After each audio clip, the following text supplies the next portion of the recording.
It a quick minute so the stream can get warmed up and live across the internet. If you're not familiar with the program, we do live stream on a number of different platforms, Facebook and Periscope and even Twitch, but our home base is YouTube. And YouTube always takes a quick minute to get going. It looks like we are alive and well, so let's get started.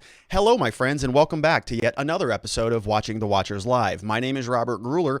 I am a criminal defense attorney here at the R&R Law Group in the always beautiful and sunny Scottsdale, Arizona, where my team and I, over the course of many years, have represented thousands of good people facing criminal charges.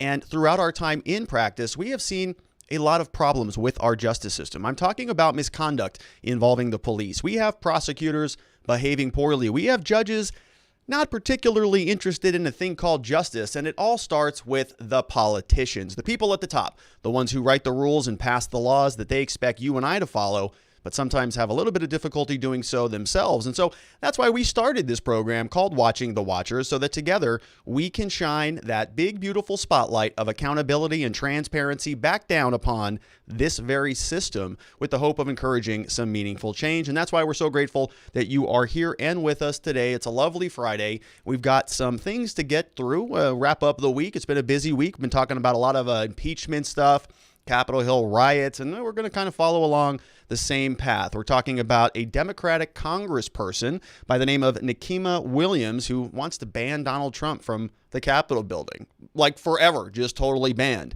CNN is issuing a correction about a little bit of a mishear. They heard something a little bit incorrectly. Kind of funny. I want to share that with you.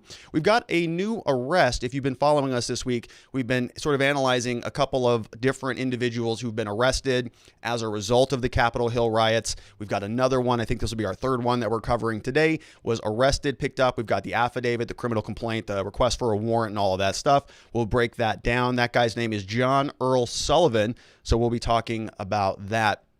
Also, a lot of activity today from our security apparatus throughout the United States. We have statements from the Department of Justice, the FBI Assistant Director in charge, Acting U.S. Attorney Michael Sherwin. We've got new details about what the Pentagon is going to be investigating, the Office of the Inspector General.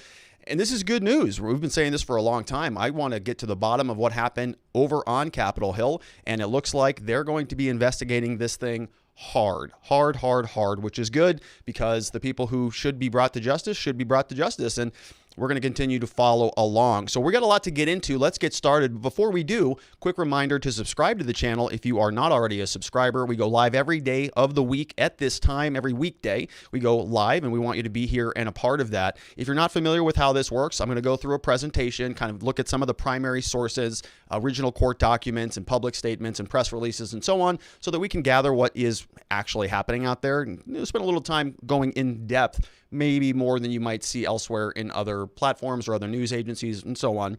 And once we're done with that, we're going to get into some live chat. We're going to get into some questions. So if you have questions and you want to submit them in the form of a super chat or over to Miss Faith on Discord, we're going to get to those at the end of the program. So we hope you stick around. The slides are going to be available in our Discord server, which is where people chat before and after the program. And I poke in there every now and then to say hello. And so join us there. It's a good place. There's a copy of my book in there, a copy of my existence system. And so all of that is available for you for free. So let's go ahead and get started. As I mentioned, there is a congressperson by the name of Nikema Williams. She introduced a bill in the House for the purpose of banning Donald Trump from ever coming back to the Capitol building. Okay, so in this new era of unity and healing in this country, this is the type of stuff that congresspeople are doing. Let's take a look. This article comes from the National Pulse. Democratic Congresswoman wants to bar Donald Trump from entering the U.S. Capitol building for the rest of his life. Introduced 2 days ago on January 13th. It's a concurrent resolution which seeks to, quote, direct the Sergeant at Arms of the House of Representatives and the Sergeant of Arms and the doorkeeper of the Senate and the U.S. Capitol Police to prohibit Donald Trump from entering the U.S. Capitol at any time after the expiration of his term as president. So that's kind of an interesting expulsion, right? Donald Trump's getting canceled everywhere, canceled off of Twitter, canceled off of, I think, even basically everything, right? Facebook, YouTube gave him a strike. He's also off of things like Pinterest and Spotify, I heard. So I'm just kind of getting the axe across the board. Why not just throw in the Capitol building as well? Well, okay. Well, they're going to try. This is the actual document. It looks like from the resolution number 6, directing the Sergeant at Arms, 117th Congress, first session, and the Sergeant, we just all read that. And it says here, this was introduced by Miss Williams of Georgia, submitted the following concurrent resolution, which was referred to the Committee on House Administration. And this is sort of the crux of the document that Miss Faith clipped over here for us. Resolved by the House of Representatives, the Senate concurring Section 1, prohibiting President Trump from entering the U.S. Capitol. And there this all is. Sergeant at Arms of the House, Sergeant of Arms of the Senate, prohibit the President, Donald John Trump, from entering the United States Capitol at any time after the expiration of his term as president. So, you know, they're free to introduce this stuff. Maybe there's going to be more evidence that they're going to submit when this does go over to the House Administration Committee.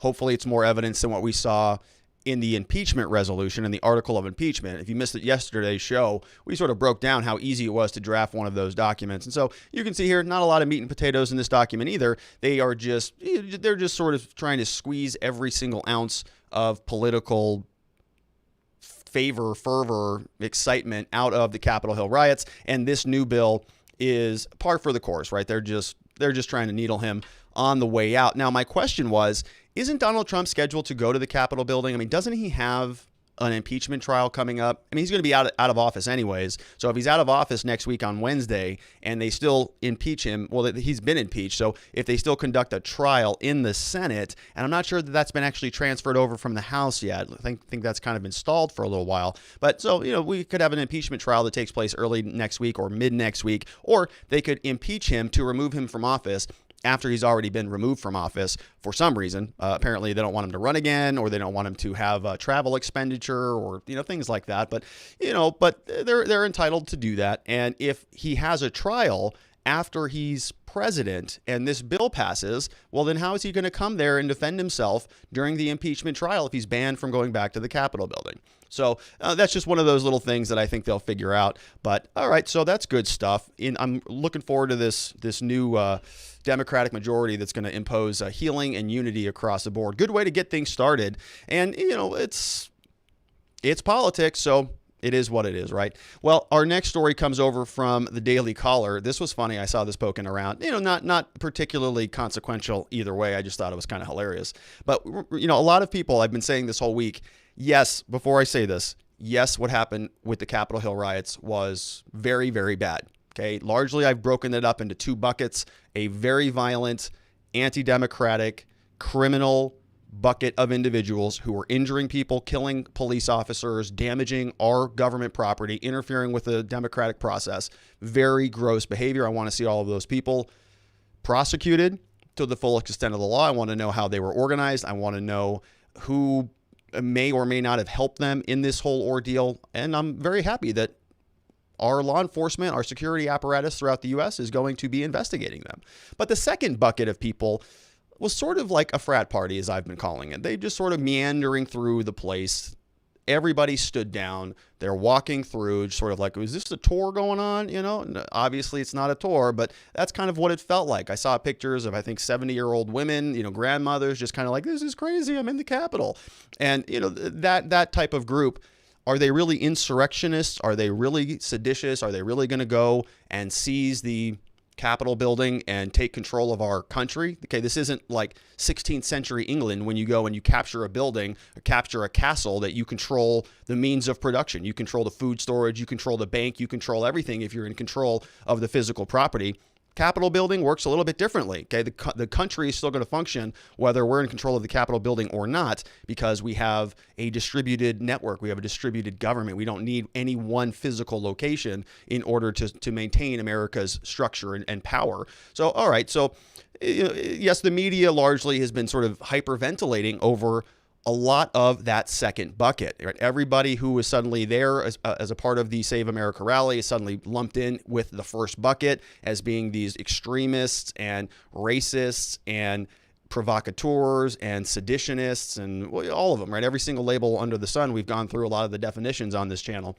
Okay, well, yes, okay, I can understand the argument and the benefit of trying to lump them all into one bucket, but we got to be realistic here. Okay, there are a lot of people who are being charged with crimes that, as we've covered this week, who weren't even there on January 6th. 2 individuals we talked about this week had no participation in it. They were arrested after the fact for sort of tangentially related crimes. So, all right. So, we want to just sort of tease out a little bit of what the media is saying and, maybe calm the volume down a little bit, turn it down just so that everybody can relax. Well, CNN issued a story saying that Representative Ted Lieu, during the Capitol Hill riots, had to flee his office. And before he left, he had to grab a crowbar in order to protect himself. We saw Alexandria Ocasio-Cortez said that she almost died. And, people are very upset about what happened in there, as they should be. And I can't speak. I wasn't there. Maybe Alexandria Ocasio-Cortez did feel like she was going to die. I don't know. But Ted Lieu was the congressperson, allegedly,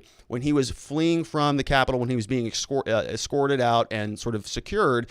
CNN came out and said, well, he grabbed literally a crowbar to protect himself. But that's not what actually happened. It was a Crowbar energy bar. So he was just hungry. He wasn't trying to defend himself. He needed a Crowbar energy bar. CNN issues the correction of the week, according to Business Insider, noting that Representative Ted Lieu grabbed a Crowbar energy bar and not a crowbar during the Capitol siege. So he was just hungry. You need that protein. You need those energy bars when you're fleeing insurrectionists. And so I'm glad that he was okay. Hopefully he had a full stomach and he was able to go back and continue to work on his articles of impeachment so that he could impeach the president. You need your energy. You need your stamina if you're going to be impeaching presidents with basically no evidence and no argument. So I'm glad he had his stomach full. Here is some more from the article. It says how a swift impeachment was born under siege over from CNN. Rioters were ransacking the halls of the U.S. Capitol when 2 Democrats stuck in lockdown together in the House across the street started drafting the impeachment resolution that led to unprecedented second impeachment of the president. California Rep. Ted Lieu was forced to evacuate his office in the Cannon office building as insurrectionists converged on the Capitol, grabbing what used to be a crowbar in his office, but no, they updated this. It's a Crowbar energy bar. Said he and his chief of staff called the top aide to Rhode Island Rep. David Cicilline while wandering the halls, asked if they could hunker down in his office. And maybe they shared that Crowbar energy bar. Never had a Crowbar energy bar. Don't know if it's any good. Most of them are a little bit okay, but maybe that's a good brand. He got those articles of impeachment done, so good for him. All right, let's take a look at another arrest. We're going to spend a little time on this one. This is the arrest of John Earle Sullivan, not James Sullivan, John Earle Sullivan. And apparently this one is a little bit out of the mold, right? Normally we've been talking about sort of these really MAGA-oriented people who are saying, bad things against Democratic politicians like Nancy Pelosi. We talked about earlier this week, Cleveland Grover Meredith Jr., who said that he was going to, shoot and kill Nancy Pelosi and run him over and crack some skulls, and was sort of part of the right-wing fringe. And if you've been following us for this week and really since last week, since the Capitol Hill riots, we've been saying, right, there's fringy elements on both sides of the aisle. And as a lot of the MAGA supporters and Trump supporters have been saying that, no, this was all Antifa. Everything was Antifa. This was all orchestrated. Everything on Capitol Hill had nothing to do with Trump. All Trump supporters are loyal, and we would never do anything like this. And I would say, yeah, largely I think that's true, right? 99.99% of Trump supporters probably would fall into that camp. But they got to acknowledge as well, just like anybody, that there are fringe elements of any political movement. And we identified that Trump has his fringe elements, as we have seen, as a lot of people have confirmed. We saw Ian Miles Cheong on Twitter confirm that this wasn't Antifa. Other people have confirmed that. People who are sort of outside of the mainstream media, Andy NGO has also said that. No, this wasn't Antifa, guys. You got to acknowledge it. And I've been in favor of that, right? If somebody on your team is doing something inappropriate, it's your job as the team leader to call out that side, get rid of them, kick them off the team, and make sure that they don't continue to interfere with what otherwise would be a productive political movement. So good. Those people have been identified. Great. But the opposite side of that has been like, well, no, there was no Antifa. There was no BLM. There was nobody else. This was only Trump supporters. And so we're just going to lump all Trump supporters into the same bucket, which is also unfair, right? This was a big rally. There were a lot of people there, and a lot of people were very angry about what was going on. Some people were angry that Donald Trump was trying to reverse the course in the election by having what is constitutionally permissible, which is a debate about counting the electoral votes. It got started before the Capitol Hill raid really wrecked the course on that thing, but they're allowed to do that, right? This was all constitutional. There was a mechanism in place that should have gone forward and eventually did go forward later around 8 p.m. at night after the Capitol Hill building was cleaned out. And so, that's fine. You're allowed to protest, and you're allowed to be upset that Donald Trump is using one of those constitutional mechanisms in order to challenge the election. That's allowed. But there were people who were sort of very aggressive in wanting to get Donald Trump out early. So there were sort of two sides of this coin. Nobody was particularly happy on Wednesday. Democrats were mad that this was going on in general, that Republicans were contesting it. Republicans were upset that the Democrats were sort of opposing it and not working towards further investigations about electoral fraud. And so it was just a hot mess. But the idea here that it was only one side or there was only one particular faction never really sat true, never rang the bell for me.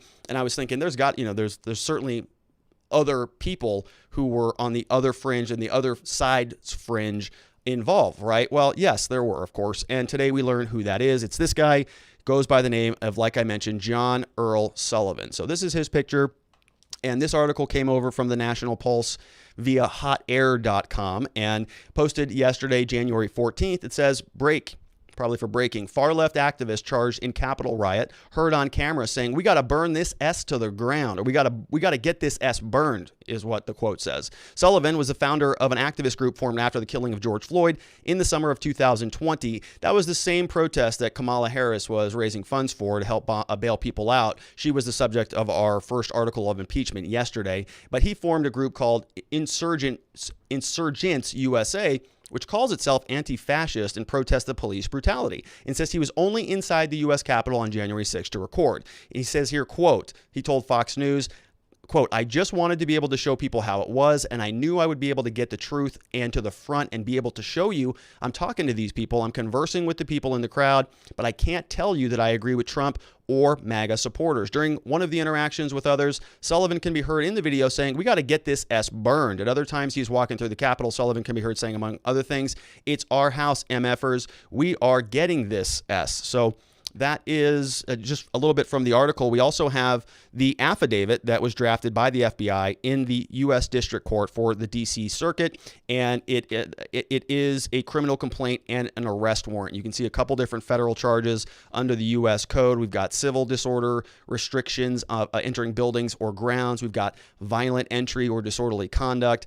And this was, it looks like, drafted 2 days ago on the 13th. And so once again, quick refresher, but these are the documents that they're submitting in order to go get a warrant. They then typically seal these documents so that the people who are the subject of the warrant and the investigation don't know about it. And then once the arrest is made, then they unseal these things and we can take a look at them. So let's run through it and see what he's being charged with and see, sort of break down what this criminal complaint looks like. It starts, we're not going to go through the whole thing because it's fairly long, but I'll just kind of glance through it so you can take a look. Remember, the other two that we've talked about really weren't these types of charges. One was, sort of scary text messages that were being sent, and the other one was a prohibited possessor. So Cleveland Grover Meredith Jr., and then what was the guy's name we talked about yesterday? The first guy was sending some, angry text messages. The other guy was a prohibited possessor, and he was not allowed to have ammunition. And so they started to investigate him, found he had ammunition and firearms. And of course, you're not allowed to do that if you're a felon. So those were his charges. This is one of the ones that is now being introduced, that he was actually in the building. So let's take a look at how they break this down. The purpose of this affidavit, it's submitted in support of a criminal complaint charging John with these violations. They're saying this establishes the probable cause to believe that Sullivan did all of this. And this is kind of an important contrast. Remember yesterday when we were going through the article of impeachment for Donald Trump, and we were even drafting our own version of that so that you could download the template and impeach whoever the heck you want. No problem. Just go download it. It's in the video yesterday. It's very easy. Draft your own article of impeachment. Impeach away. Well, remember, it was just a couple pages. You only needed about like a paragraph, 2 paragraphs in order to generate enough to impeach a president. That's it. You don't need much. And one of my arguments yesterday, or one of my points, was that in criminal law, you need a lot more than that, right? You need an investigation. You need mountains of evidence. You need a probable cause statement. You need some stuff that kind of looks like this. And even this is just preliminary. This is just a probable cause statement in order to go and get a warrant, in order to issue a complaint and facilitate an arrest. But once this has been done and he's been under arrest, there's going to be police reports and probably 1,000 pages of evidence, if not more than that. Pictures, images, video footage, all of that stuff. So in order to convict him, there's still a long road ahead. This is very, very preliminary, unless he just decides to plead guilty and accept the charges and all of that stuff. I mean, he could contest this and fight it for a very long period of time.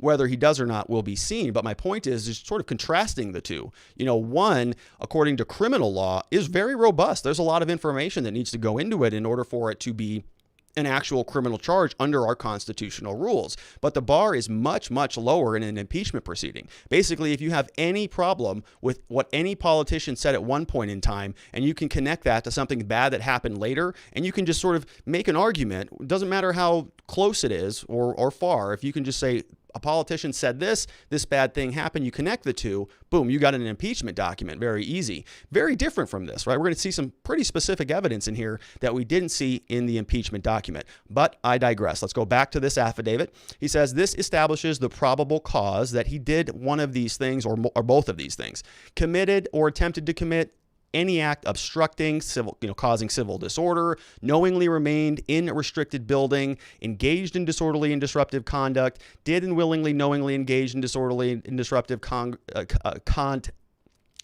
in the House of Congress, and so on. So not a lot of information here, just sort of a recitation of what the charges entail, some of the different elements of the charges. Then we're going to get into what actually happened. So it says specifically here, on or about January 6th, he knowingly, willfully joined a crowd of individuals who forcibly entered the Capitol, disturbed the orderly conduct of the House of Representatives and the Senate. He was born in 1994, so somewhat young guy, resident of Utah. Based on the publicly available information provided by Sullivan in an interview the day afterwards, described further below, he's the leader of an organization called Insurgents USA, through which he organizes protests. Okay, so he talked to the FBI or to whomever this law enforcement, these people are, I think it's probably the FBI, the day after, and they're gathering just a lot of evidence on him. Now, criminal defense practice point, don't talk to the cops. Don't talk to the FBI. Don't talk to them because you're just going to incriminate yourself. It's the general rule. You have a right to remain silent. Use it. Always. All right. So on January 13th, Sullivan was charged with rioting and criminal mischief by the local law enforcement authorities in Provo, Utah. And based on his activities around a June 30 protest in which a civilian was shot and injured, the case is still pending. So he's got a little bit of history of kind of showing up at these events. He was there and in Utah, presumably probably during the summer protests. I don't recall many protests taking place in Utah, but if you remember back over the summer after George Floyd was killed, there was a lot of uprising sort of around the country. People were very upset and rightfully so. I've got a lot of issues with the criminal justice system as a criminal defense attorney, and I would really like to see some major reforms take place there. So people were upset and protesting, but he got charged because he was connected with somebody who got shot and killed, and it looks like that case is still pending. Rioting and criminal mischief as charged by the local law enforcement officials in Utah. U.S. obtained a video subsequent that was posted on YouTube in which Sullivan was attending a protest in D.C. You can see him telling a crowd over the microphone, quote, "We about to burn this S down. We got to rip Trump out of office. Effing pull him out of that S. We ain't waiting until the next election. We about to go get that MFer." Sullivan can then be seen leading a crowd in a chant of, "It's time for a revolution." I was going to say it's time for a resolution. That would have been nice, wouldn't it, if they were there to just resolve things? But they're not. They're there for a revolution, and they're there to rip Donald Trump out of office. And it's weird if he is the leader of an organization called Insurgents USA, and he's there, and he's sort of making those claims, and then he's leading, or potentially even the leader of a crowd also chanting, "It's time for a revolution." So are those Trump supporters who were shouting it's time for a revolution in order to remove Donald Trump from the presidency in alignment with this guy's wishes? Probably not, right? It's probably somebody else or a group of people who are a lot more aligned with this individual, Mr. Sullivan. So, we've got pretty good evidence that there's a whole separate contingent of actors who were there just based on these government documents. He's leading a crowd. He's the leader of Insurgents USA. He was physically there inside the Capitol building. And so let's take a look at the facts that are purported to be in this affidavit.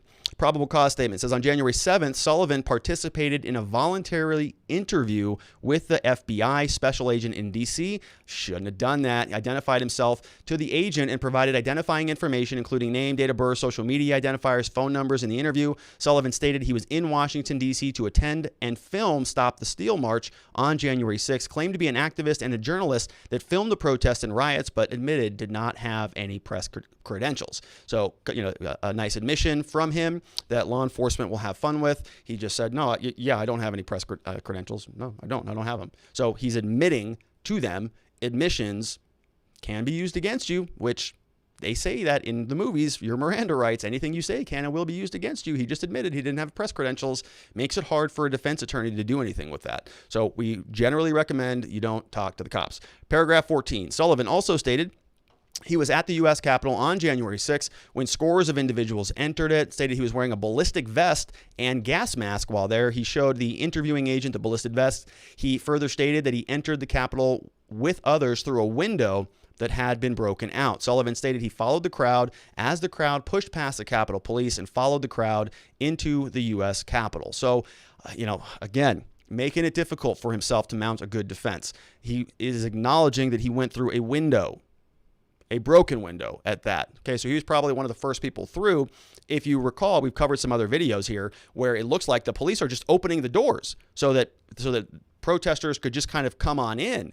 And in that type of a case, I think you could make an argument that it was sort of a lesser version of trespass because they were welcomed into the building.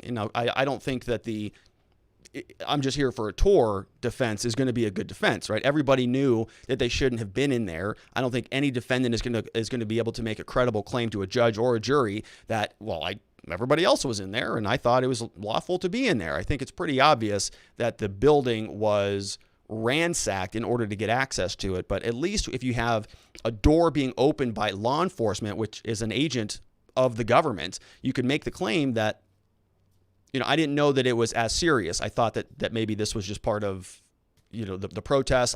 The organizers were organizing this. I have no idea, right? So you could at least feign some ignorance, which is probably not going to go anywhere, but it's at least something. In this case, this guy's crawling through a window. Okay, so he knows that he should not be in the building. He's crawling in, essentially breaking and entering into the building. And so I think that argument goes out the window.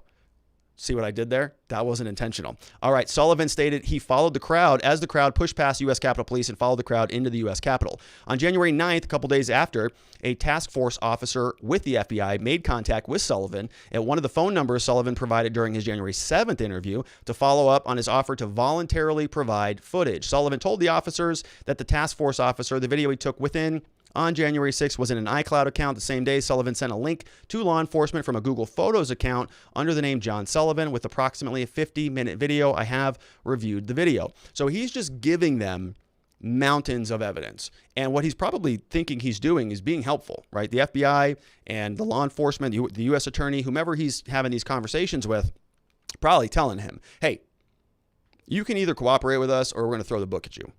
And what he did is he said, okay, I'm going to cooperate with you. And guess what? They're still going to throw the book at him. So I'm not real sure, if that happened or not, but just based on my experience working with criminal law for the last 7 years and longer than that when I was not licensed as an intern and longer than that as a law school student, then it was probably what went down. It was probably a situation where they were really pressuring him. If you cooperate with us, we're going to make this a lot easier on you. He's giving them just mountains of evidence. A 50-minute video. I have reviewed the video. Not a good defense strategy. Subsection B, after the crowd broke through the last barricade and as Sullivan and the others approached the building, Sullivan can be heard in the video saying at various points, there are so many people, let's go, this S is ours, F yeah, we accomplished this S, we did this together, F yeah, we were all a part of this history, let's burn this S down. Later, Sullivan's video includes footage of individuals climbing a wall to reach the plaza just outside the Capitol building entrance. As seen in the screenshot below, as individuals are climbing the wall, Sullivan can be heard saying, you guys are effing savage, let's go. Okay, and so those are all Those are all statements that he's making against his own interest. Those are likely going to get into court at some point in time. Like, let's say he went to trial. I think the prosecutor's office could make a good basis on trying to get those statements in. The defense would certainly object, say those are out of court statements and hearsay. I think the prosecutor would respond that those are admissions by a party opponent. You can have hearsay battles all day long, and so those statements will probably come in. They could be there are other exceptions, exclusions to hearsay. Hearsay is very complicated, so this is sort of a surface level analysis, right? All of you lawyers out there, don't kill me on this, okay? Hearsay, we could have a conversation about this for probably 2 hours. We're not going to do that here, but the point is, when you start making admissions and you say it on video and you give that video to law enforcement, it doesn't work well for your defense. Sullivan goes on under paragraph F, says, once inside the Capitol building, roamed the building with other individuals who unlawfully entered. During one of his interactions with others, he can be heard saying, we got to get this S burned. At other times, he can be heard saying, it's our house, MFers, and so on. At one point, he enters the office of U.S. Capitol, as seen in the screenshot below. Once inside, Sullivan approaches the window and states, we did this, we took this S. At another point in the video, Sullivan joins a crowd trying to open doors in another part of the U.S. Capitol, which are guarded by law enforcement officers, as seen in the screenshot below. So yet again, right, he gave him a video where they can just see him. So, I get the idea that he's just part of the tour, that this is all just, he's sort of one of 1,000, and therefore he escapes liability because he's just a part of the crowd. He's not the lead instigator. He's not somebody who's charging the Capitol and contributing to further degradation of its operation. He can't make that claim because he's sort of leading this stuff. Sullivan can be heard on the video telling other individuals in the crowd, there's officers at the door. Less than 2 minutes later, while officers are still at the doors and others yell to break the glass windows in them with various objects, Sullivan can be heard saying, hey guys, I have a knife, let me up. Sullivan does not, however, make it to the doors. So, I don't know if he was a part of that the sort of the breaching of the doors where Ashley Babbitt got shot, or if he's in a different part of the building, but he's at the forefront. He's the tip of the spear going in and trying to break into the Capitol, and he gave them all the evidence of that. Conclusion of the affiant, which is the law enforcement official, says, based on the foregoing, your affiant submits that there is probable cause to believe that Sullivan violated a number of these different statutes. It's a crime to commit, impede, all of that same stuff that we saw. US 1752A makes it a crime to knowingly enter and remain in a restricted building, knowingly with intent to impede or disrupt government business, knowingly with intent to impede or disrupt orderly conduct of government. Same thing against any restricted building.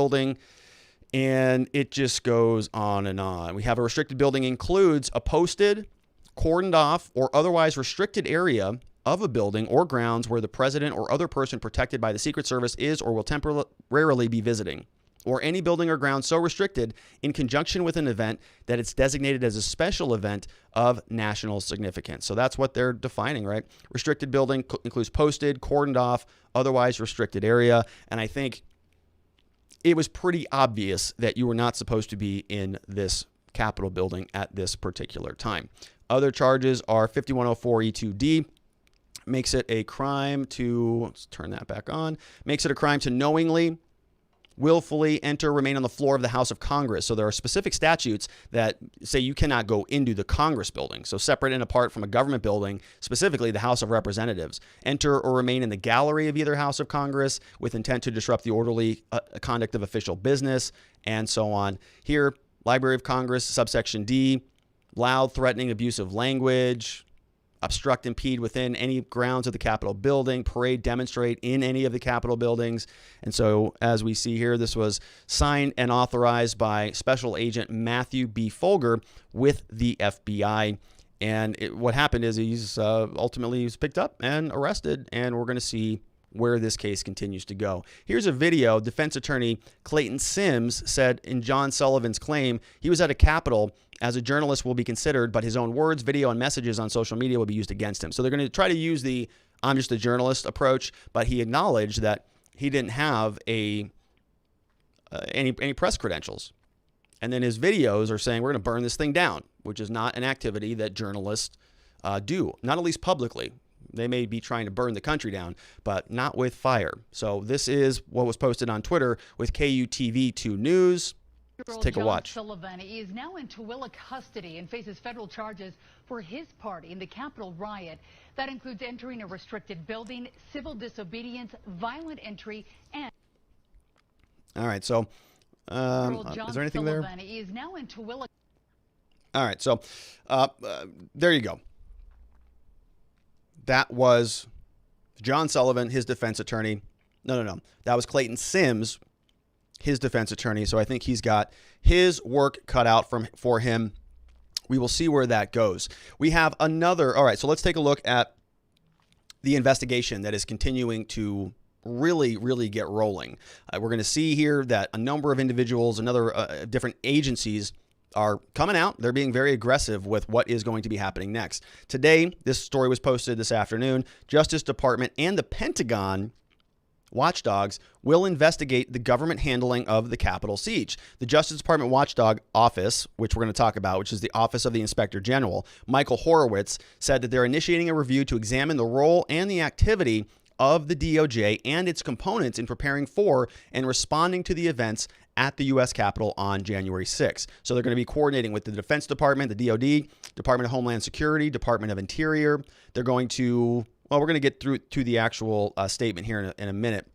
But let's talk about what the Office of the Inspector General is. So if you go and you look at their website, you're going to notice that, well, if you type in Inspector General, you're going to notice that there are sort of a lot of different government agencies that all have Inspector Generals. You know, there's I think there's a Health and Human Services Inspector General. There's a Department of Homeland Security has an Inspector General, and the U.S. Department of Justice has an Office of the Inspector General. And what they do is they are the watchdog for that organization. So this is from their website. It says about the office, the OIG in the U.S. Department of Justice is a statutorily created independent entity whose mission is to promote integrity, efficiency, and accountability within the Department of Justice. The OIG investigates alleged violation of criminal and civil laws by DOJ employees, and also audits and inspects the DOJ programs. Inspector General, who is appointed by the President subject to the Senate confirmation, reports to the Attorney General and to Congress. It consists of a front office comprised of the Inspector General, Deputy Inspector General, Office of the General Counsel, 6 major components. They're all headed by an Assistant Inspector General. So this is a body that investigates the people who are doing the investigation, sort of like watching the watchers, right? It's a group that goes and holds their own agency sort of accountable. And so they're going to be diving into what the DOJ did and how they handled this entire operation. So they submitted today a press release where the Inspector General, Michael Horowitz, is announcing the following.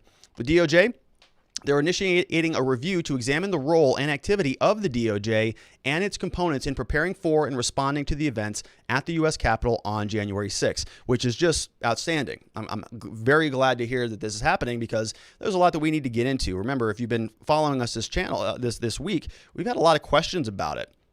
There were a number of different requests that were made for additional resources and security, primarily coming from the former police chief, Stephen Sund, I think was his name. Sund was his last name. And he said that he notified the Sergeant of Arms in the Senate. He notified the Sergeant of Arms in the House that he thought that they were underprepared. They told him they didn't like the optics. And so they didn't get any more resources, even though the chief of police was requesting it.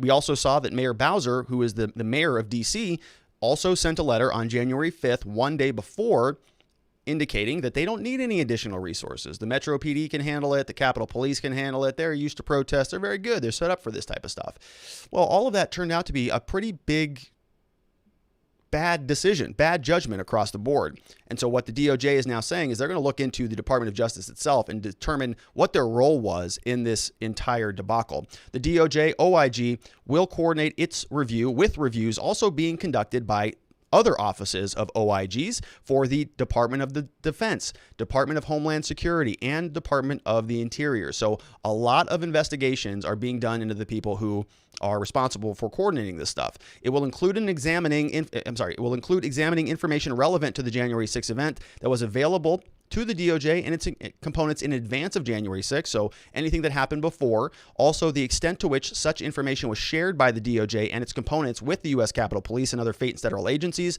the role in which DOJ personnel were responding to the events on January 6th. So we're going to see how people were responding, whether they were operating within the confines of the rules of the DOJ. We're also going to see whether the information that was received by the DOJ in anticipation of January 6th was communicated to other agencies. They're going to look at how the actual employees of the DOJ were responding on that particular day, and so on. They're also going to assess whether there were any weaknesses in the DOJ protocols, policies, procedures that adversely affected the ability of the DOJ to help prepare for January 6th. And if circumstances warrant, they're going to consider other issues that may arise throughout. They're mindful of the sensitive nature of the ongoing criminal investigations and prosecutions. And so in conducting their review, they will ensure that this review does not interfere with investigations or prosecutions, which is sort of code word for they're not going to tell us what they find for a while. They're going to keep this stuff under wraps because it could jeopardize other investigations that are moving forward. But at least we know that they're looking into it. A number of different Office of Inspector Generals from Homeland Security, Interior, DOJ are all now looking at their internal policies and how they conducted business leading up to this event and then after the event. We go back to the Washington Examiner, and we're going to look next at some of the questions that are being proposed from the DOJ. Some good questions. Yesterday, we looked at some questions by a congressperson who was asking questions about tours.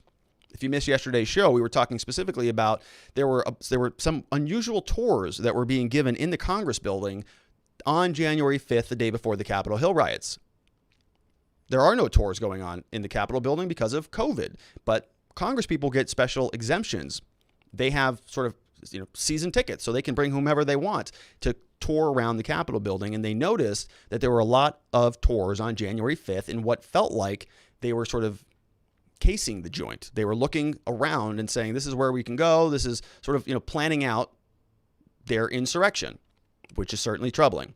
Well, this article over from the Washington Examiner says, in the weeks leading up to the January 6th rally, the FBI worked internally with every FBI field office to ensure they were looking for any intelligence that may have developed about the potential violence. And we heard that from Stephen D. Antonio, the FBI assistant director in charge of the Washington field office. I think we played that clip, and he specifically mentioned that they arrested earlier on Monday before the protest one of the Proud Boys leaders, Enrique Tarrio, who was picked up and sort of prevented from being involved on January 6th. Said the Bureau shared intelligence with the Joint Terrorism Task Force, which includes the U.S. Capitol Police, the DOJ investigative arm that is led by Inspector General Sean O'Donnell, who is also the EPA watchdog, said, quote, plans to begin a multidisciplinary review this month to determine the DOD's roles, responsibilities, and actions to prepare for and respond to the planned protest and its aftermath in the U.S. Capitol campus last week. And they say here that they're going to learn whether there are additional actions required by the DOD to effectively prepare and respond to security activities at the U.S. Capitol. So a lot of people looking at a lot of things, and there are some good questions now being proposed. This was also released today, so we're spending some time on this. This was the Inspector General, Department of Defense. These are some of the questions that they have about what happened. We're going to look at this document. It says the DOD Office of Inspector General team will also request information and responses to the following questions. What was requested of the DOD during the planning phase for the protest in D.C. on January 6th? So they want to know. Okay, is the Department of Defense responsible for this stuff? Because Mayor Bowser sent a letter saying that we don't need any help from anybody. Is that what they're talking about? Or were there requests that went into the DOD that were declined? And if so, why? What did they get? Who was planning this? And how did they structure this stuff? What was the DOD's response to those requests? If they denied them, why? If they granted them, what were they? Where'd they go? How much money? How many resources? What was requested of the DOD during the events at the Capitol on January 6th, right? There's a lot of questions about this. We still don't know. There's so many different agencies who were involved. National Guard, Capitol Hill Police, we had the Metro PD, then we had, other agencies apparently were involved. The FBI was investigating Enrique Tarrio. We've got, apparently there's some requests that may have gone over to the DOD, and everybody's sort of pointing their fingers around at each other, but nobody knows what really happened. And so what was the DOD's response? We're going to hopefully find out. What was the DOD's response to those requests, and were appropriate actions supported by requirements taken in accordance with the laws, regulation, and other applicable guidance? The letter goes on. The the Office of Inspector General may revise and expand the objective and the scope as the review proceeds. They're going to coordinate this with the other OIGs for other departments. So a number of Office of Inspector Generals are all going to get together and sort of powwow about what happened here, Homeland Security, Interior, and Justice, to determine whether there are any additional actions that they can take. They're going to perform reviews with the Secretary of Defense, the General Counsel of the DoD, the Chairman of the Joint Chiefs of Staff, the Secretary of the Army, the Chief of the National Guard Bureau. We may identify additional offices and personnel during the review. Massive. Joint Chief, Secretary of the Army, it's massive. So they're looking right now. It's all very preliminary. I don't expect this to go away anytime soon. I think this is going to be a very, very long investigation, as it should be. They want a point of contact within 5 days so that they know who they're to communicate with. They're going to send an email over there. The DoD OIG is authorized to do all of this stuff, access personnel files, all materials necessary to complete its objectives. They want your assistance to resolve a situation if the DoD employee or contractor fails to timely provide requested materials or otherwise fails to cooperate. We may report unresolved access matters to the Secretary of Defense and include the incident in our semi-annual report to Congress. Some more information here. Contact them over there. And this was drafted by Marguerite C. Garrison, the Deputy Inspector General for Administrative Investigations. So it's a pretty powerful letter. They're saying we're going to be all communicating about this stuff. Each individual department is going to have their own inspector general. They're all going to be talking. They're going to share their report with a meeting with basically the top military, security, investigative, law enforcement agencies throughout the country. Secretary of Defense, General Counsel, DoD, Chairman Joint Chiefs, Secretary of Army, Secretary Chief National Guard Bureau. Everybody. And if they're not cooperative, they're going to notify the Secretary of Defense. So this letter from Marguerite is solid, right? She's going in and she's saying, we're doing a lot. We expect a lot. Give us access. Give it to us timely. Otherwise, we're moving up the chain of command, and that could be a problem for those employees or those contractors who are not going to be cooperating. So we'll see where that goes. Also had another statement, again, from the FBI today saying that, let's take a look at this. So the FBI posted this. Today, the Assistant Director in Charge, Stephen M. D'Antonio, delivered the following remarks during a press call at the Justice Department regarding January 6th. So they are continuing their investigation, and here is what we learned. He said, today, we are here to provide an update on the investigation of last week's siege. I assure you that an enormous amount of work has been done in the past. We are making progress on all fronts. The pipe bomb case, the rioting and violence investigation, and the death of the U.S. Capitol Police Officer Brian Sicknick. This is a large puzzle with so many pieces. We are working diligently to put those pieces together. We're working closely with our partners, D.C. U.S. attorneys. Thank you, everybody. We're working great. Thanks for all your work. Continue to work, gather evidence, share intelligence. Yes, yes, yes. Okay. Today, we've identified more than 270 suspects involved in criminal activity in and around the Capitol. We've arrested more than 40 subjects with the help of our partners. More than 100 individuals have been taken into custody. We are methodically following all leads to identify those responsible and hold them accountable. And so, we've known this was going to go on. I think immediately after the Capitol Hill riots, people were saying, well, they just let them all walk away. They all left the building. And I have some issues with that, right? Just not so much from an investigative standpoint. I mean, I had a strong feeling that they were going to round up everybody because everybody was posting social media pictures. It's kind of a bad insurrection if you just identify yourself and they can find immediately where you live and go round you up. Kind of ineffective on that one. So they were all posting their pictures and everything. And it's like, all right, well, I work enough with law enforcement that I know how they work. Everybody there, they're just going to round them up. So it's just a matter of time. But there was this sort of murmur throughout the media and from a lot of politicians saying that they just got away with it. They were just allowed to go in, wreck the Capitol building, and just walk away unscathed. 2 tiers of justice, as Kamala Harris said, and this whole became a racial thing. Well, what if they were black? They'd all get shot and killed. And you're like, no, not really, because similar things have happened, and that didn't happen in those other situations throughout the country. But everybody's got to exploit it for their own ends. But as we were saying, they're going to start rounding them up, and they are. Okay, we've got over 270 suspects, more than 40 taken in, 100 other individuals in custody, and they're just getting started. Going back to his statement, American people have played a critical role with these efforts. On behalf of everybody, I want to thank you. In this past week alone, we've got nearly 140,000 photos and videos. 140,000. So they're just getting started. Here's something you should know. To those of you who took part in the violence, here's something you should know. Every FBI field office in the country is looking for you. So there you go. As a matter of fact, even your friends or family are tipping us off. So you might want to consider turning yourself in if you're wondering, or before we come knocking at your door, because we will. If you have tips, no matter how small, please contact them with a capital with an O. Okay, it's not capital, it's Capitol with an O. Your tips help us investigate a variety of charges. Today, I want to focus on a particularly egregious charge, assault on a law enforcement officer. Law enforcement officers risk their lives, protect so on and so. You attack one of us, you attack us all. We know that. And that is very true. I think the FBI and law enforcement have a lot of motivation to go and make sure that every single person here is rounded up. We've seen some very hard language. Okay, you typically kind of don't see this stuff in it. This whole situation is totally out of the ordinary, right? This has never happened before, and so you're going to see this type of language. It's interesting to watch what the FBI is doing here. They're telling you they've got you, and I probably believe that, right? If you are somebody who was there, probably got your video.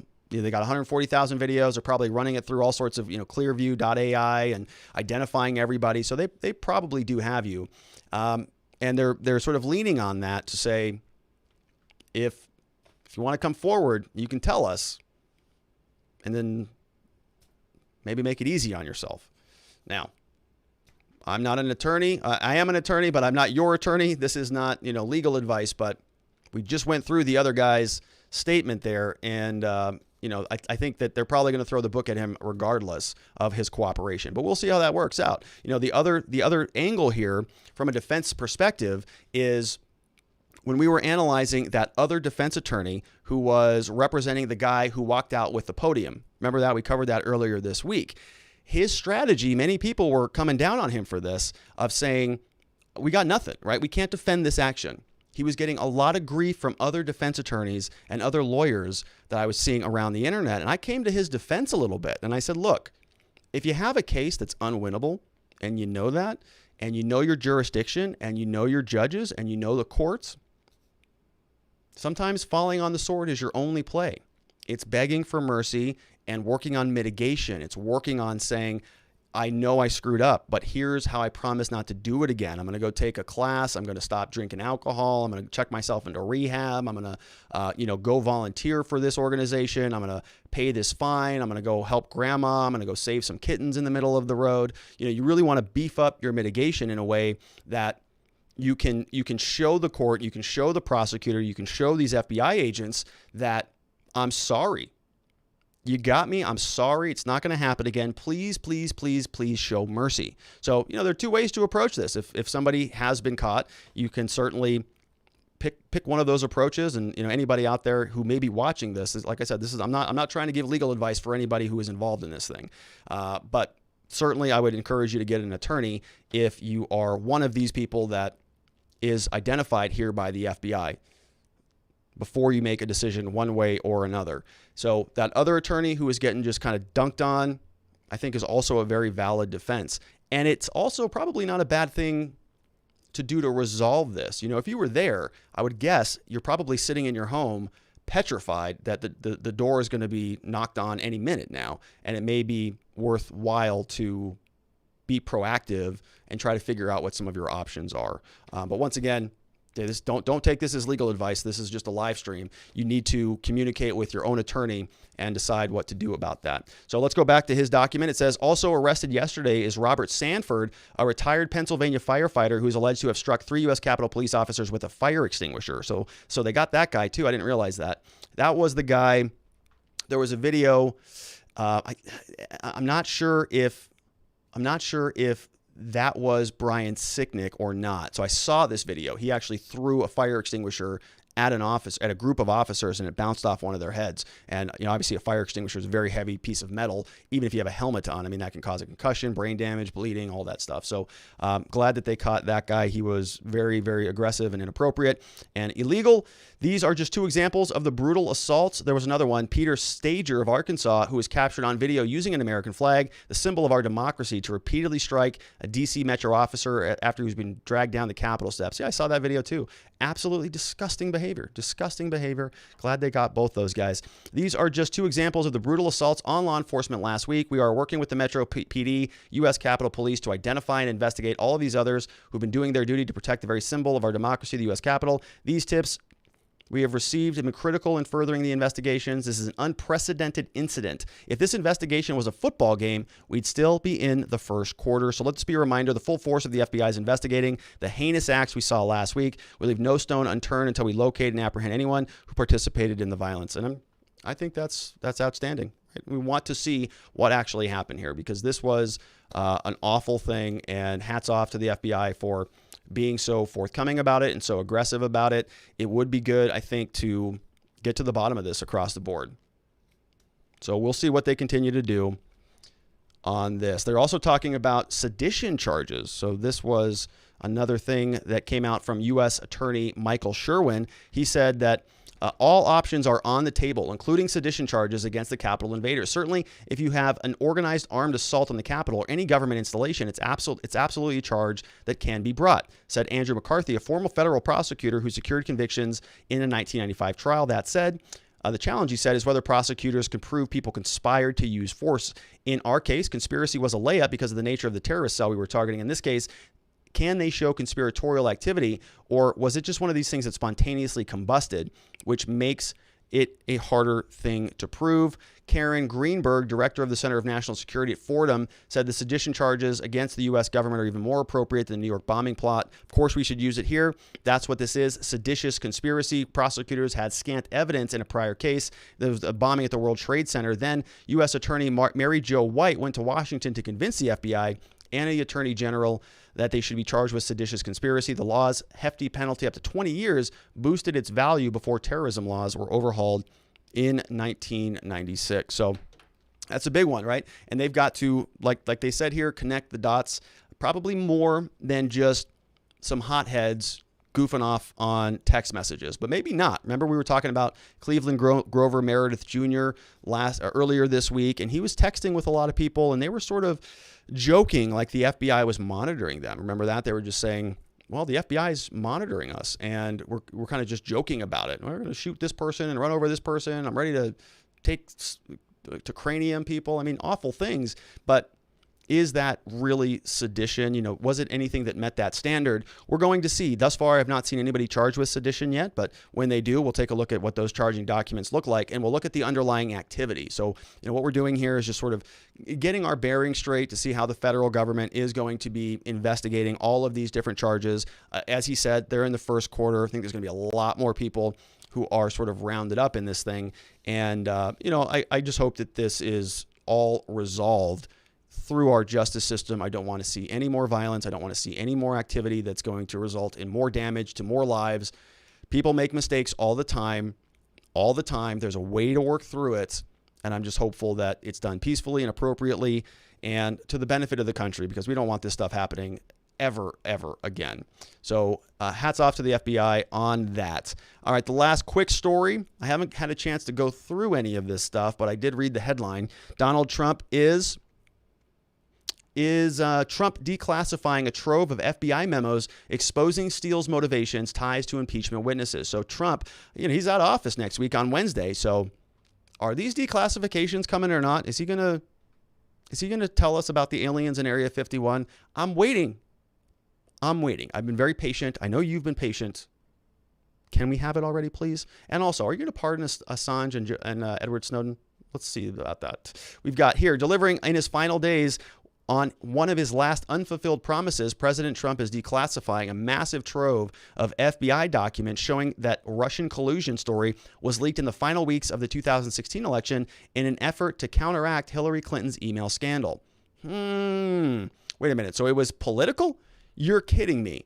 That Russian collusion thing was political? Hillary was underwater with the email scandal, so they had to concoct something up for Trump?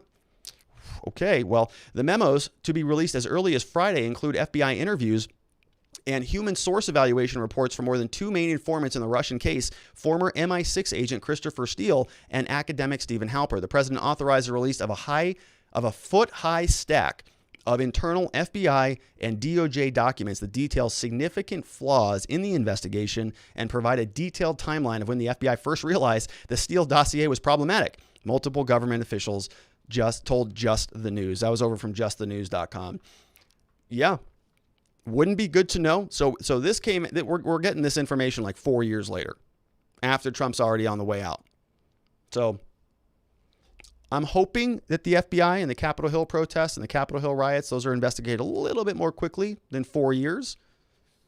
Might have been good to know that if you're somebody who is critical about Donald Trump because of this Russian collusion fabrication, that maybe the FBI and the DOJ knew about their pretty massive flaws in the investigation, and that all of the first impeachment and the Mueller report and all of that was maybe all political. Wouldn't it have been good to know that?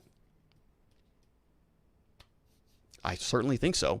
And Donald Trump is now releasing that information after he's on his way out. Seems like kind of bad timing. The president had the ability to do this a long time ago. Why didn't he do any of this earlier? I don't know. But there you have it, folks. All right, let's tune in onto some of the super chats so that we can get going on the good part. All right, we've got John Earle Sullivan, who says, your show is getting to be a problem. It's so good. It's eating 2 to 3 hours of my day most days. Well, Durag, I appreciate that. You know, it is a lot. It eats up 2 to 3 hours and more of my time too. But I love it. I'm glad you're here. I'm glad you're enjoying it. Liberty or Death says, bills of attainder are unconstitutional, and a bill to prohibit him from entering the Capitol is just like that, much like post-presidency impeachment. That's a great point there, Liberty or Death. I think that's an excellent point, actually. You're right. I'm not real sure what the legal basis would be to prohibit an individual from entering a government building that he's not criminally convicted of. But I don't know what the rules are with the sergeant of arms and how all of that works, the parliamentarian and all of that. You know, Congress sort of is its own little city with its own rules, and they get to govern those things. So maybe that's just something they do there. But a bill of attainder, as Liberty or Death is talking about, is sort of a post. They're criminalizing behavior after the fact, and they're trying to do something that has already been done and settled. They're trying to criminalize behavior after it's already been done. You did something you didn't know it was criminal. Ex post facto law. I mean, you've got some issues, I think, legally with their impeachment or with their House resolution. I'm not sure that is going to have any weight. But again, I don't know how the parliamentarian, sergeant at arms, or any of that stuff works. Good point there, Liberty. Sammy Elliott says the Senate won't pass it. Trump 2024. So I don't know what you're talking about. Either the new House resolution or the impeachment trial. I think you're probably right on both counts. I don't think they're going to pass that resolution that bans him, and I also don't think that they're going to be successful on the impeachment. But I could be wrong about that. Liberty or Death says a post-presidency impeachment seems to be exactly the type of situation for a motion to dismiss based on laches was made for. Another very astute observation there, Liberty or Death. And this was an analogy I was thinking of myself, sort of, you know, if this were an actual court, let's say they wanted to impeach him in front of the Supreme Court, the U.S. Supreme Court. Okay, well, they would submit a garbage document like their article of incitement that has no evidence in it. So we've covered a lot of election litigation on this channel. Let's just take a step back. What if the article of impeachment that they submitted in the House of Representatives, that 5-page document with no evidence other than 2 statements that were in quotes, one saying the problematic one, if you don't fight like hell, you're going to lose your country. You're not going to have a country anymore, something like that. That was the problematic statement. They had evidence of a phone call to Raffensperger, which in my mind was a perfectly legal settlement conference call. If you're going to have a settlement conference to talk about it in an election, you have to talk about votes. You can't talk about your grandkids. You got to talk about votes. Donald Trump was doing that in the confines of a settlement conference. He had his lawyers there. Raffensperger had his lawyers there. They were talking about it. Of course, they're going to talk about votes. Not even a problem in my mind. Okay. It wasn't even improper at all in my mind. But that was their October surprise in January. So very little evidence there in their article of impeachment. If you were to submit that in any court, I think a judge would just go, that's it. You have nothing here. It's not even sufficient to file a complaint. So it would have been dismissed just on form. not even on latches or standing, not even on a legal issue, just on form. There's nothing here. You'd have summary judgment immediately. It would just be gone. I don't even know if a court would accept it in that basis. But let's say they did, right? If Donald Trump is already out of office, latches, certainly they should have brought it sooner. Mootness. Okay, it's moot. The remedy for impeachment is removal from office. If Donald Trump is already removed from office, then the underlying complaint would have been moot. So in a regular court, this impeachment stuff would have been thrown out immediately. But we're not in a regular court. We're in a political clown show. So it's allowed to stay. Beth Coddington in the House says, hey, Robert, Ma, and Faith, have you seen the Project Veritas undercover video with Scott Fovel from the DNC admitting they place agitators in Trump rallies throughout the country? Shocker. So Scott Fovel, yeah, that was a while ago, wasn't it? That was, I think, years ago. But yeah, I mean, I think this is probably just standard operating procedure. I'm sure both sides do it. I'm sure that, certain Republican operators. Well, look at what's his name, James O'Keefe, over at Project Veritas. Okay, he's got his little moles and his little undercover agents infiltrating all of the different aspects of our society. I would guess that the Democrats do it also. And sometimes I think people do it just for journalism. I think like maybe Project Veritas does. And sometimes people do it to be agitators and provocateurs and sort of increase the volume of whatever group that they're in. And Beth Coddington, by the way, you also sent us the other video from the Epic Times called, I think, Crossroads. That was excellent, showing that maybe the government even does this. Maybe the government themselves, not just the DNC, has provocateurs, have undercover agents that go in there and agitate a crowd in order to do something or to gather information at least. Remember, we covered the Governor Whitmer kidnapping plot pretty in depth here, I think on one or two episodes, and that whole sort of anti-government contingency had FBI agents or undercover agents from some department with them for like 7 months, just following around, helping out here and there, enabling them to a certain extent, gathering information, gathering evidence. So the government does it, Project Veritas does it, DNC does it. I'm sure this is happening across the board, which is why I'm not so sure that protests are even effective at all anymore. I mean, just at all. Because if you're going to go there and it's going to be subordinated by somebody who's got malicious intentions, is it productive anymore at all? I don't think so. Turd Ferguson in the House. Good to see you there, Turd. Says, grandmas for Trump equals Al-Qaeda. Why even bother with the trial? Just skip to vote. Were there any actual testimony or exhibits submitted by the managers? So that's probably you're probably talking about the impeachment stuff. I don't think so. No, I mean, it was one document. We went through it. It's like 5 pages. The first page is all the sponsor names, everybody who wants to get in on the feeding frenzy. So that you can just delete that page. And the second page was mostly just where they get the rules from. The House has the ability to do this: impeachment, Constitution, 14th Amendment, Section 3, insurrection, rebellion, blah, blah, blah. Then you get to just like 2 paragraphs, maybe 2 paragraphs that is the actual evidence. Aside from that, it's all just congresspeople in there making speeches, patting themselves on the back saying, yeah, we're doing a good thing for democracy. Look at us. We're throwing out Donald Trump. This was awful. And what evidence do you have? What else are you sinking your teeth into? Nothing. There's nothing there. This wouldn't hold up in any court of law. But we're not in a court of law. We're in a clown show. Good to see you there, Turd. We've got Sharon Quidney says, I've never in my life seen such a bunch of drama queens and kings as these politicians. I'm like totally disgusted with the lot of them. Yeah, right? I know. They're all just, it's hyperventilation. I'm not trying to downplay what happened at the Capitol building. Scary situation, very violent. People are dead as a result of it. Terrible. But grabbing a crowbar versus a pro bar, it's a little different. And quite frankly, how scared for your life are you if you're thinking, hey, hang on, I got to get a snack real fast. Hang on one second. Oh, they're breaching the window? They're going to come kill us all? They're going to come all like literally hang us from the guillotine they have outside? One second. Where is my pro energy bar? My blood sugar is a little bit low. I'm feeling hungry. You can't wait till you get out of the building? Oh my goodness. Oh, my goodness. Thanks, Sharon. We have another one from Chris Wolney. Good to see you here, Chris. The opposite of the fight or flight reaction is feed or breed. I seriously doubt he was truly scared if he was preoccupied with how hungry he was. I just said that. You're one step ahead of me. Yeah, I just said that. I mean, if you're sort of did he finish some emails too? Hang on a second.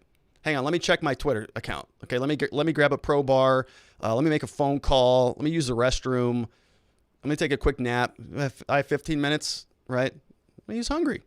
So glad he got to eat. Sabo Abbas says, the Gateway Pundit is featuring a video interview with Antifa member confessing complicity in the riot. Yeah, I would imagine it's full of Antifa. Okay, I think it's probably full of BLM, full of Antifa, full of Nazis, full of white supremacists, full of everybody. Like, this was the thing to be at. This was the Super Bowl of political protests.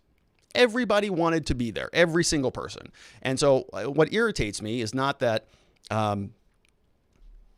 what irritates me is that nobody's acknowledging that in sort of the mainstream entities. It's all Donald Trump supporters. It's like, are you serious? At some point, we all knew that there were other people involved and they were all going to sort of come to light, but it's what is it? It's been 9 days. And largely it's all just been an effort to say this is all Donald Trump supporters. We're going to cancel him. We're going to cancel Parler. We're going to cancel everybody who even remotely talks about this. I think there was a headline that Harvard students want to disqualify other Trump supporters from having their diplomas, and they're trying to shut off payment processors for certain people and like all of this stuff. And you're just going, okay, feels like it's a little overbroad, sort of outside of the scope, but you guys, it's your business, I guess. Meet Thompson says, Epic News broke this story like 4 days ago. Crossroads, 2 interviews. Yeah, so I think that was the same one that we talked about. So Beth Coddington sent that over to us, and I watched that, I think 2 days ago, or maybe yesterday. So yeah, I think there's going to be more and more stories that come out, right? More eyeballs on this is a good thing. I certainly think that all the Donald Trump supporters, all of the white supremacists, all of the seditionists, the treasonists, whatever you want to call those people, they all should be prosecuted. Same with everybody. Equally. Equality across the board. And equality in reporting. Let's tell the truth about who is really there, because that's how we can identify the true malfeasance. Otherwise, we're just playing a political game with each other. We're just saying, no, you did it. Your side did it. No, your side did it. If there were people, look, if you are a Trump person and there were some people in the Trump bucket, you may not like them there, you got to identify them. The first step to resolving a problem is to identify what it is. What are we trying to fix here? Well, those people are bad. They don't stand for the ideology. They don't stand for the movement. Got to get rid of them. Same on these other contingencies, right? I don't know why there is sort of this never-ending attempt to justify the fringe of your group, whether you're BLM, whether you're Trump, whether you're Antifa, right? I would probably agree with some anti-fascist principles. I don't even know what they are, but I don't like fascism. If they're in alignment with that, if they want less commingling between the government and private business, which is a version of fascism, if they want less of that, so do I. I don't want the government in bed with corporations. So I could agree with that. But are there fringe lunatics in Antifa? Well, yeah, we've been covering them for a long time. We talked about them all summer, burning down police buildings and wrecking the government across the board. So, okay, so you can in other words, you don't have to bundle your political ideology. Okay, you don't have to be everything Donald Trump. I'm going to subscribe to every single channel on the Trump side. You just say, no, we don't have to live in that any world. Cancel your cable, cut the cord, stop bundling everything up. Just pick the ones that work for you, get rid of the other ones that you disavow, and that's okay.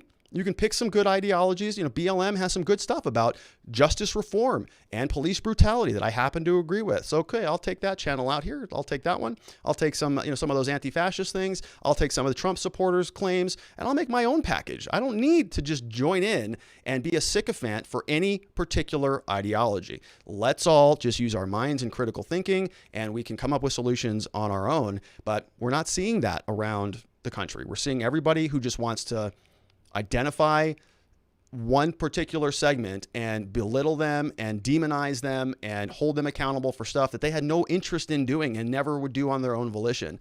And it's not okay.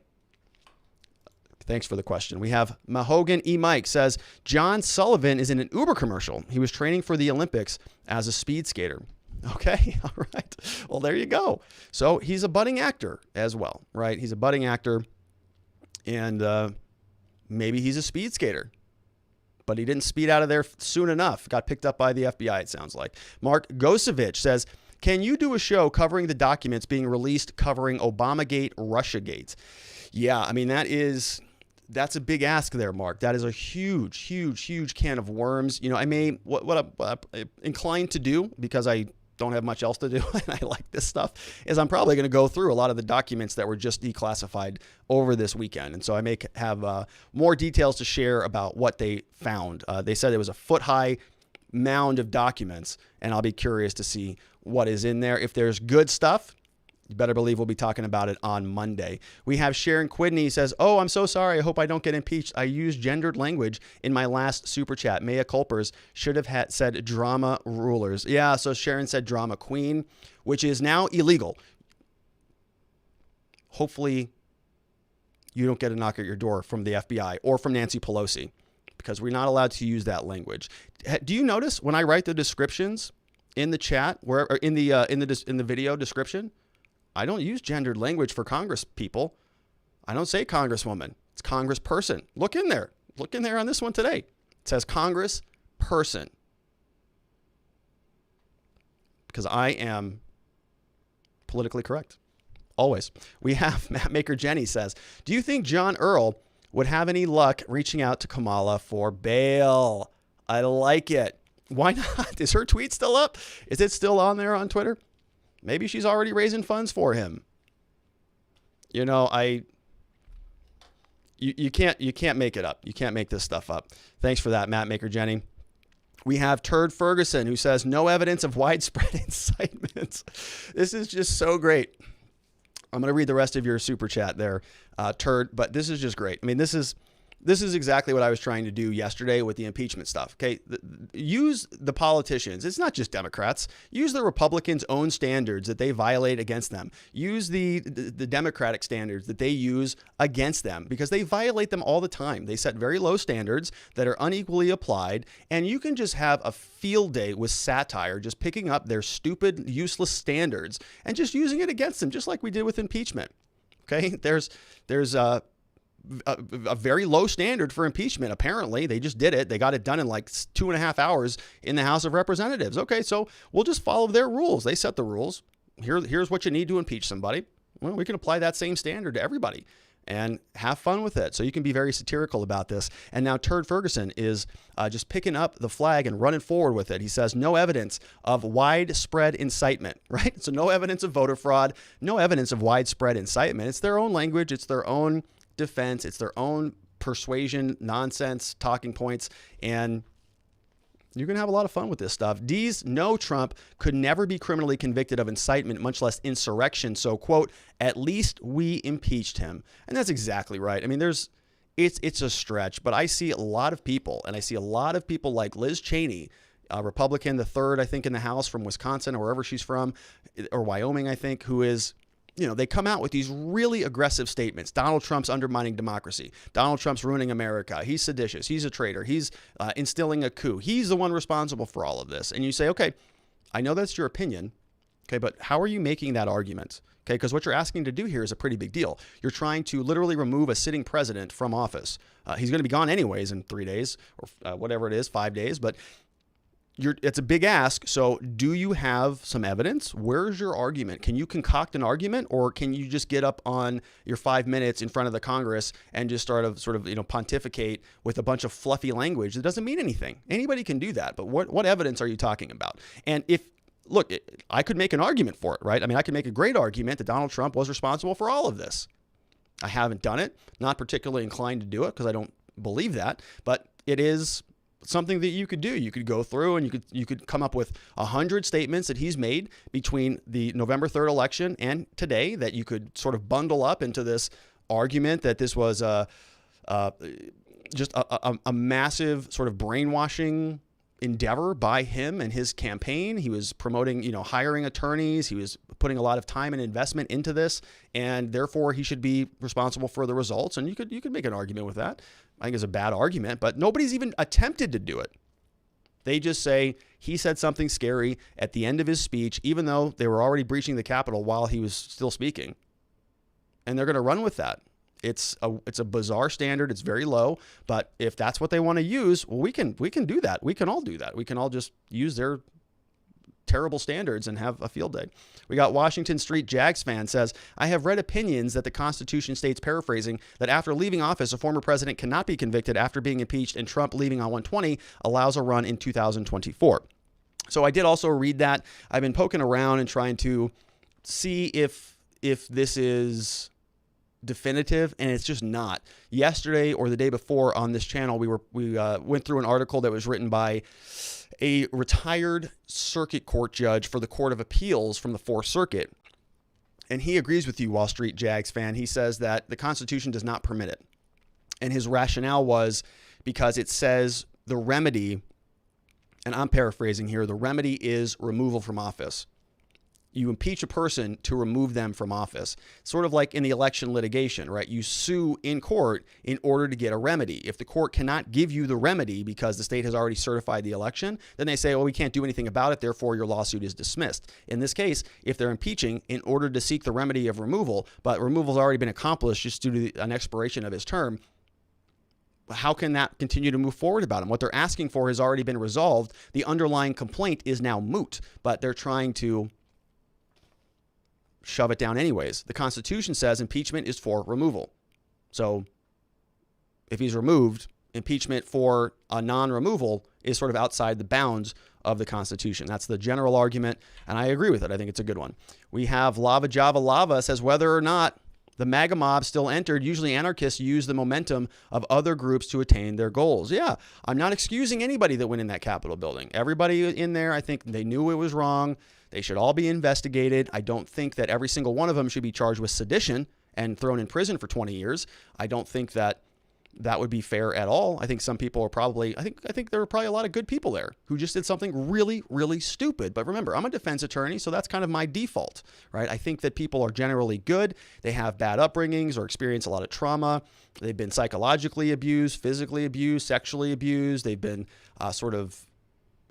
captured by something else, and that's not who they are. And so I have a lot of sympathy and empathy for people, and I would guess that a lot of people got caught up in the momentum, and they went in and they did something just ridiculously stupid.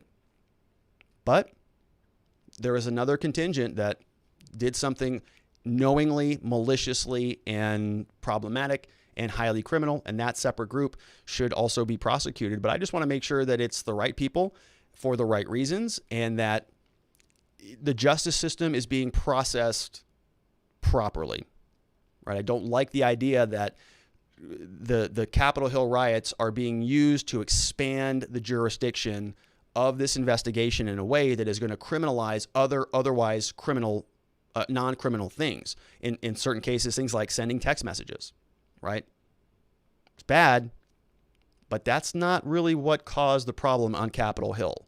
You could make an argument that it did, right? You could say that, yeah, they were all coordinating, communicating. They were all sort of creating this frenzy, feeding off of one another.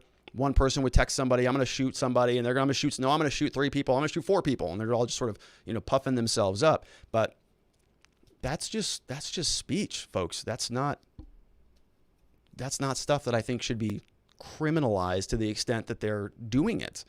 The people who are really responsible for the Capitol Hill destruction, they're the ones that should be prosecuted. The tangential stuff, very limited touching, I would say, very limited probation, minimal sentences. We'll see where it goes. Another one from Beth Coddington says, how about Chuck Schumer in front of the SCOTUS building with a mob saying, you will have released the whirlwind and you will pay the price. You won't know what hit you. Is that an impeachable offense? Definitely. Yeah. I mean, according to the Democratic standards now, yeah, 100%. Maybe I'll work on that one next. You will have, if he said that, quote, you have released the whirlwind and you will pay the price. You won't know what hit you. Man, that's pretty violent. Donald Trump didn't say that. Donald Trump said, if you don't fight like hell, you're not going to have a country anymore. Okay, but he didn't say anything about hitting anybody, pay a price. It's kind of like a veiled threat. Wow. Yeah. So all you have to do then, Beth, and you can download the template. You know where it's at, and you're a good writer. Look at this. Look at this super chat. You could impeach him right now. You could just draft that article, grab the template from yesterday's show, download it, and you can just say, okay, on this day, Chuck Schumer said this thing, and then shortly thereafter, some building was burned down somewhere. Right?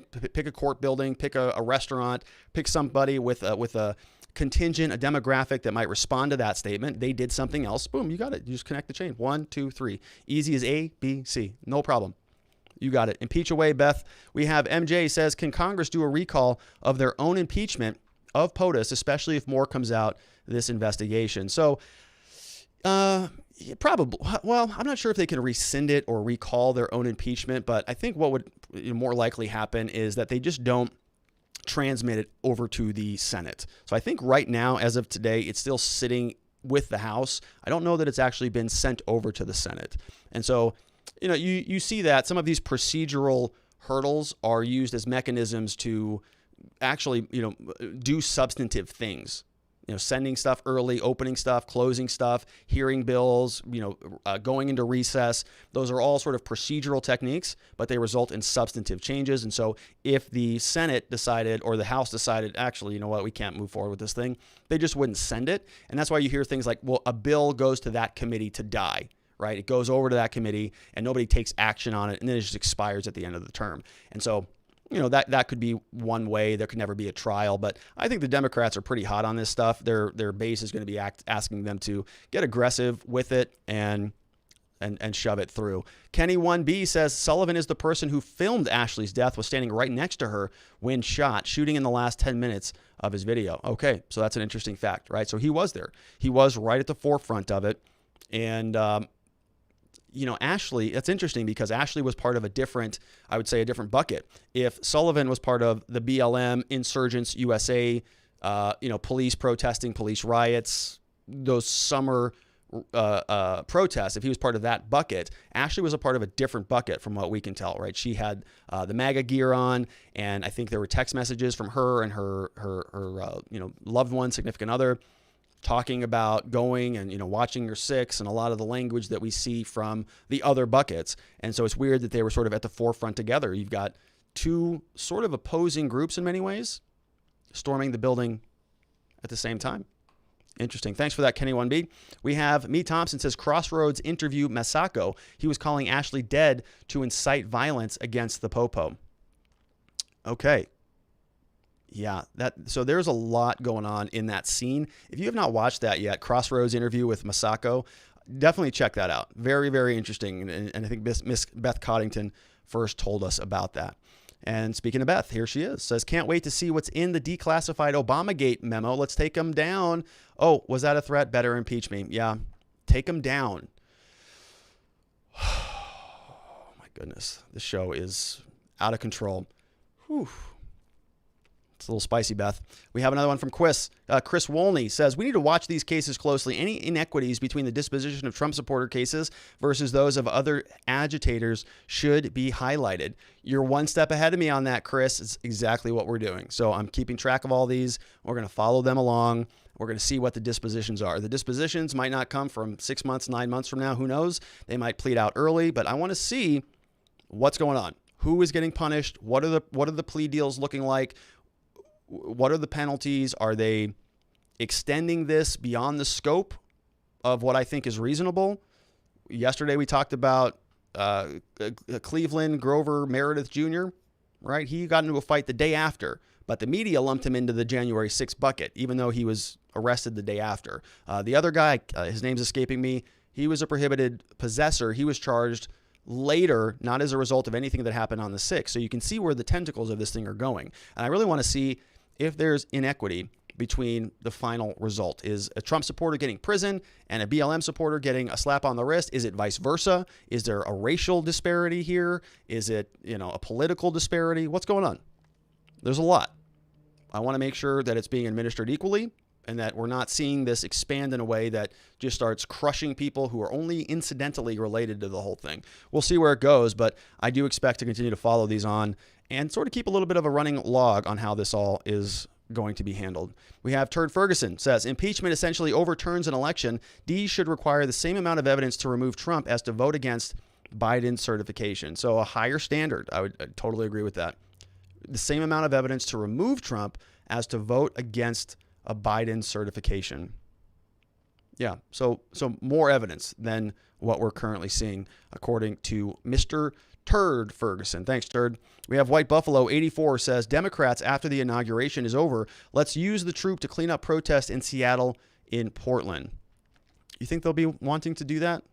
Think they'll just pick up all of the National Guard and just go round up these other violent protests that are taking place throughout the country? I don't think so. MJ says, and swept under the rug if the OIG shows it's the Dems that fall short on security on purpose with the Biden administration. Yeah, it's going to be very interesting to watch how that unfolds, and I'll be very curious to see if Donald Trump appoints any special prosecutors or does anything in his final days to create more of an independent body, right? Certainly, the Office of Inspector General for each one of these individual departments is, by definition, independent. But I think what MJ is getting at is, all right, well, what if we see that there was some major malfeasance, right? What if the Sergeant of Arms in the House, who I don't know what their political disposition is, but it's a Democratic-controlled House, what if they sort of willfully responded and said, we don't want this for some other political reason, or there were Congress people. There's one Congresswoman who's saying that there may be other Congress people who are a part of this thing, like showing the insurrectionists around. What if there were? What if those were Republicans? What if those were Democrats? That would be very, very, very volatile. And the government would have a big interest in keeping that stuff hidden from the public. But we'll see if they do. Next, we have SSW Lamb. Happy Friday, Rob and Miss Faith. Russiagate documents now declassified. Can Obama and Clinton be impeached? Yeah, I mean, we don't know yet. Okay, according to what I read, no, because they're not in office anymore. But if they try with Donald, yeah, I mean, I guess you could probably try with Obama. You could probably try to remove Obama from the White House. If we're literally playing by their standards, yeah. Remove Obama from the White House. Remove Clinton from the White House. MJ says, after false ID of a retired firefighter in Chicago whose life is now ruined. Is that true? That's awful. Yeah, that's awful. And I, there's probably more people than that who got caught up in this thing that are getting falsely identified or falsely criticized as a result of just being closely connected. I hope that doesn't happen. Another one from Mike Boudet says, was it sedition when Antifa attempted to burn down a federal courthouse in Portland multiple times last year while the media supported it? It's a federal building. It's a government building, just like a Capitol building is. Yesterday, we talked about the 3rd Precinct in Minneapolis. The police department was burned down. That's another government building. And they're literally in place to create law and order and to protect lives and to protect civil life. And they had their building burned down. Are they trying to, knock out a law enforcement entity so they can go and seize power somewhere else? And it feels kind of seditious to me, but nobody cared back then over the summer. David Bodendorfer says, I know who I'm calling if I ever get in trouble. Well, I hope you never do get in trouble. If you're implying that you'd give us a call, I appreciate that. We're good at what we do. We have an awesome team here. We love to represent good people charged with crimes and make sure they get a fair shake in the criminal justice system. So I'm hoping that you never need to call us, but it's better to know us and not need us than it is to need us and not know us. Take that one. We have John McLean says, couldn't he use discovery before the impeachment trial to get the election results audited by a third party? So this is a good question, John, and I don't really know the answer to this. We were sort of speculating about this yesterday, but the question here is, who is going to be running the impeachment trial and what is the scope of the trial? What are they going to allow in? So, normally it's the Chief Justice. John Roberts would be the presiding judge over a Senate trial. He was the last time when Donald Trump was not convicted. But if he's not in office anymore, then they may not, that may change because the rules change, I think, a little bit. So I'm not sure if he would still go and be presiding over that trial. But as the judge, that judge would ultimately be the one who gets to rule on admissibility of evidence. So if the main claim here was that Donald Trump was inciting insurrection through his speech, Donald Trump could defend that by saying, I didn't say anything remotely close to something that would cause people to say that they could go storm the Capitol and try to seize the government, right? So you could keep it limited to that issue.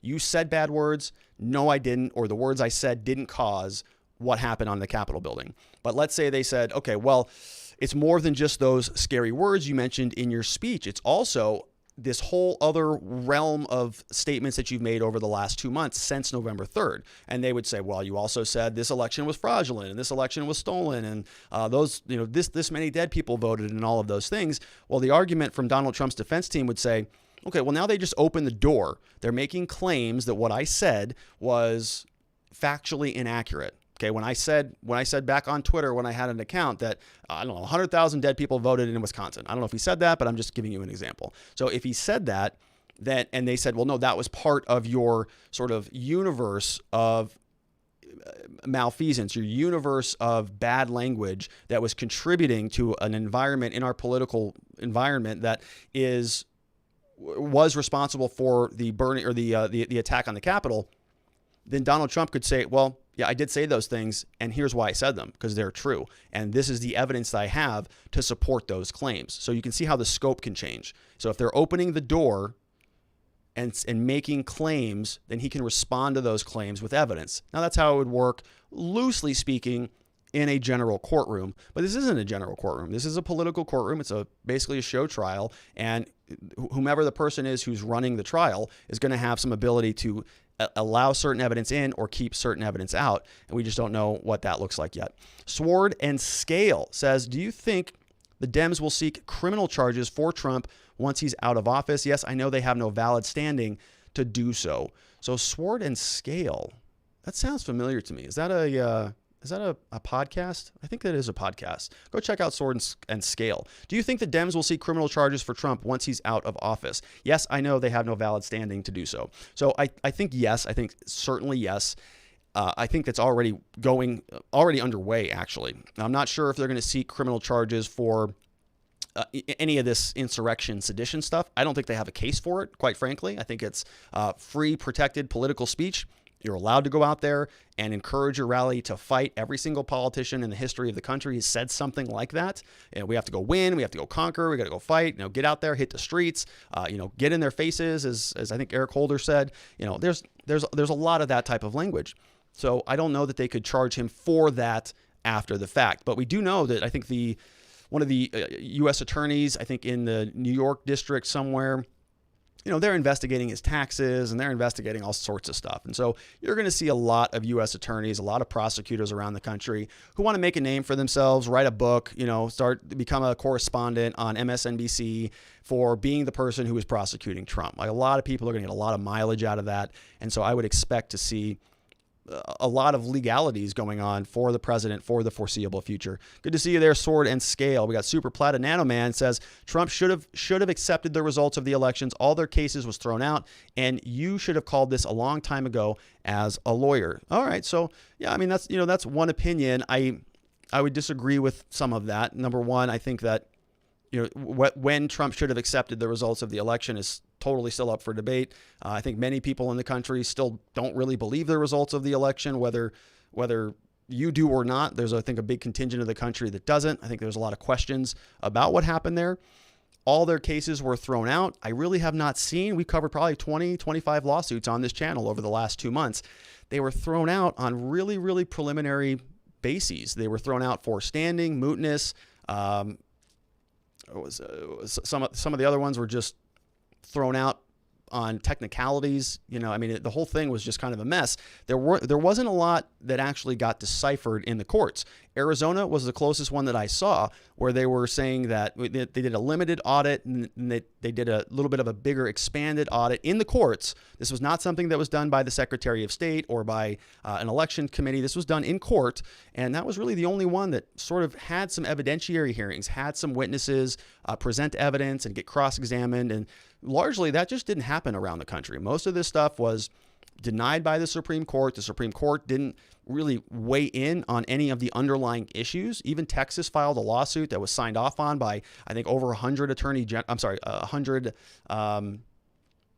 I forget who they were. A lot of people were signing on to it, right? Attorney generals, representatives, different people from different states who said, we got questions about this stuff. The Supreme Court didn't hear the claim. They just said, you don't have standing to bring the lawsuit. So it was very unsatisfying for many of us to watch the Supreme Court really not address any of the merits, not take a look at the problem. They just sort of returned the package to sender. They didn't even open it up. They just said, no, we're not going to look at that. And so I understand your position there, Super Plato Man. I would disagree with it. I don't think that all the cases were thrown out. I think many of them were technically thrown out, but they weren't thrown out on the merits. They were thrown out on technicalities. And you should have called this a long time ago as a lawyer. Yeah, but then what would we be talking about? So thanks for the feedback. Cracklin says, could Trump give a blanket pardon to himself before leaving office? Would that wipe out his impeachment? So I don't think it wipes out his impeachment because that's not necessarily a criminal charge. It's just a removal from office. But I don't think a pardon would address that. I think it's sort of outside the scope. I think the pardon is for criminal charges, and I think he could give a pardon to himself. And if you're Donald Trump and you're sort of facing the gun in a number of different areas, why would you not do that? Okay, well, there's a lot of good reasons not to do it. Number one, it's very provocative. So number one is it could certainly cause people to raise their eyebrows a bit, right? Everybody's going to go, wait a minute, if you didn't do anything wrong, why'd you pardon yourself? And it would look very bad politically, right? He would get skewered for it. I think the only president ever to pardon himself would be a major problem politically. Legally, it would probably also be challenged in the courts. Okay. And if he doesn't pardon himself, there's nothing to challenge. If he does pardon himself, you may have Democrats who say, nah, you can't do that. And they want to take that issue up to the Supreme Court. The Supreme Court would then have to rule on it and set some case law about it to say, president can pardon himself or president can't pardon himself. And so it would keep Trump in the spotlight a little bit more if the Supreme Court came back and then said, you can't pardon yourself. So that doesn't count. Now it's open range. Every single prosecutor in the country that has any basis, any sort of criminal claim whatsoever would then be moving forward and wanting to prosecute Donald Trump. So in other words, it's opening a major can of worms if he does it. I've said before, if you're Donald Trump, why wouldn't you do it? Or at least just pardon everybody in your family, pardon every single person, and just say, I'm just going to protect them from these political prosecutions. We've seen a lot of them. And the pardon power exists for a reason. It's to prevent political prosecutions. The founders put it in there for a reason. And you should use it. I'd say that for both parties. Okay, and they both pardon a lot of people. Every time a president leaves office, there's a lot of pardons. Some of them not so good. George Katsanakis says Trump will still be president. Why are there 10,000 National Guards for a virtual inauguration? No idea how, but Trump will stay in office. God will see to it. Well, George, I appreciate your optimism. I don't share it. I think that it's pretty much done and over. And not pretty much. It's done and over. Joe Biden is going to be the next president. I think he's going to be moving in there in a short 5 days. But, 2021 has been pretty crazy. I don't think anything's going to change, but who knows? Kenny C says, Rob, never told you he knew anything. He gave you his opinion on the information available. Nothing went to court, so a legal conclusion can't be made, but his opinion is in par with common sense. So people may be, so I'm not sure what that's about, Kenny. People may be, Rob never told you he knew anything. He gave you his opinion on the information available. Nothing went to court, so a legal conclusion can't be made, but his opinion is in par with common sense. Yeah. Well, I appreciate that, Kenny. So you've got my back on that. I appreciate that. Yeah, look, I've said from the beginning that what we do on this program is we take claims and we analyze them. We play mental gymnastics about them. Okay. Sometimes I take opinions. I make opinions here or analyze things a certain way that the next day my mind changes on it, right? I just wake up and I go, yeah, that's kind of off a little bit, but that's okay. These shows and some of the news that we're doing here, they're not going to be perfect, and they're not intended to be. It's a conversation, right? And you have conversations to expand your mind. I'm not trying to create a foolproof encyclopedia that documents everything fact by fact by fact. It's a show. It's a live show. Most of what you see me do here is sort of me just kind of riffing off the top of my head. Sometimes I don't even look at the documents before the show. I tell Faith what I want, and I want my reading of the documents and my analysis to be spontaneous, to be open and live, so you can kind of see me go through it, and I go through it with you in real time, take your feedback, make adjustments. It's different. You know, I have slides prepared, but it's not intended to be perfect. And I'm going to say things that are wrong. When I make conclusions that are wrong, things are going to change. I'm going to change my opinion. You know, sort of the analogy is it's like a shirt. Okay. You wear a shirt for a day, you change it, you clean it, you wear it back again the next day, sort of, you know, just change your shirt. You're not going to wear it forever. Your opinions are just like your clothes. You change them, you wash them, you throw them out, you get a new one when that one doesn't fit you anymore. There's nothing wrong with that. And it's a little bit more fun to explore some of the ideas and some of the controversial ideas. And I think what my goal has always been is to help people think through a lot of this stuff on their own, or at least, you know, join the program so there's a little bit of a guide where we can join in together and dissect some of these claims, because what you see elsewhere is very, very, very surface level. It's just headlines and opinions, copy-paste journalism across the board. So if you don't want to be a part of that, that's fine. You don't have to watch the show. You can just unsubscribe. I hope you don't do it, but you're free to do that. Thanks, Kenny. Kenneth Fielder says, just to point out that none of Trump's cases regarding the election were dismissed based on the merits. They were curtailed by fear of what might happen. And I agree with that, right? Most of it was dismissed on technicalities. I didn't see almost anything go to the merits. We never had a trial on this. We never had a jury of our peers decide any one of these cases, not even close. Okay, it was all decided by judges. Judges picked a lot of technical reasons to throw them out. Judges also don't want to get involved in political questions. Okay, it's sort of a doctrine in law that judges don't want to get involved in political problems, because political problems should be solved by the other branches of government, specifically the executive and the legislative branches. Those are the political branches. They're not the judicial branch. Judicial branch just interprets the law. So if they say, you know, if Trump and his team made a ton of mistakes in their lawsuits, and I was consistent about this, they would always file their lawsuits and they would say, we want you to throw out 7 million votes. And I said every time, that's not going to happen. A judge is not going to do that. There's no judge in his right mind is just going to disenfranchise 7 million people or overturn the results of a certified election. I said that all the time. I thought a lot of the underlying complaints were very good. Okay, I have questions about a lot of them. What can a court do? Can a Supreme Court, like in the case of Pennsylvania, can they go in and just change the rules on their own? Even though the people voted in the legislature passed the election rules, the Supreme Court just changed them. Can they do that? Yes or no? Don't know. I still don't know the answer. Apparently the answer is yes. They can do whatever the hell they want. Whether or not the legislature passed rules or not, doesn't matter. The Supreme Court can just change them on their own. And that's the law as it stands right now, according to my interpretation of it. So, you know, I had a lot of questions about it.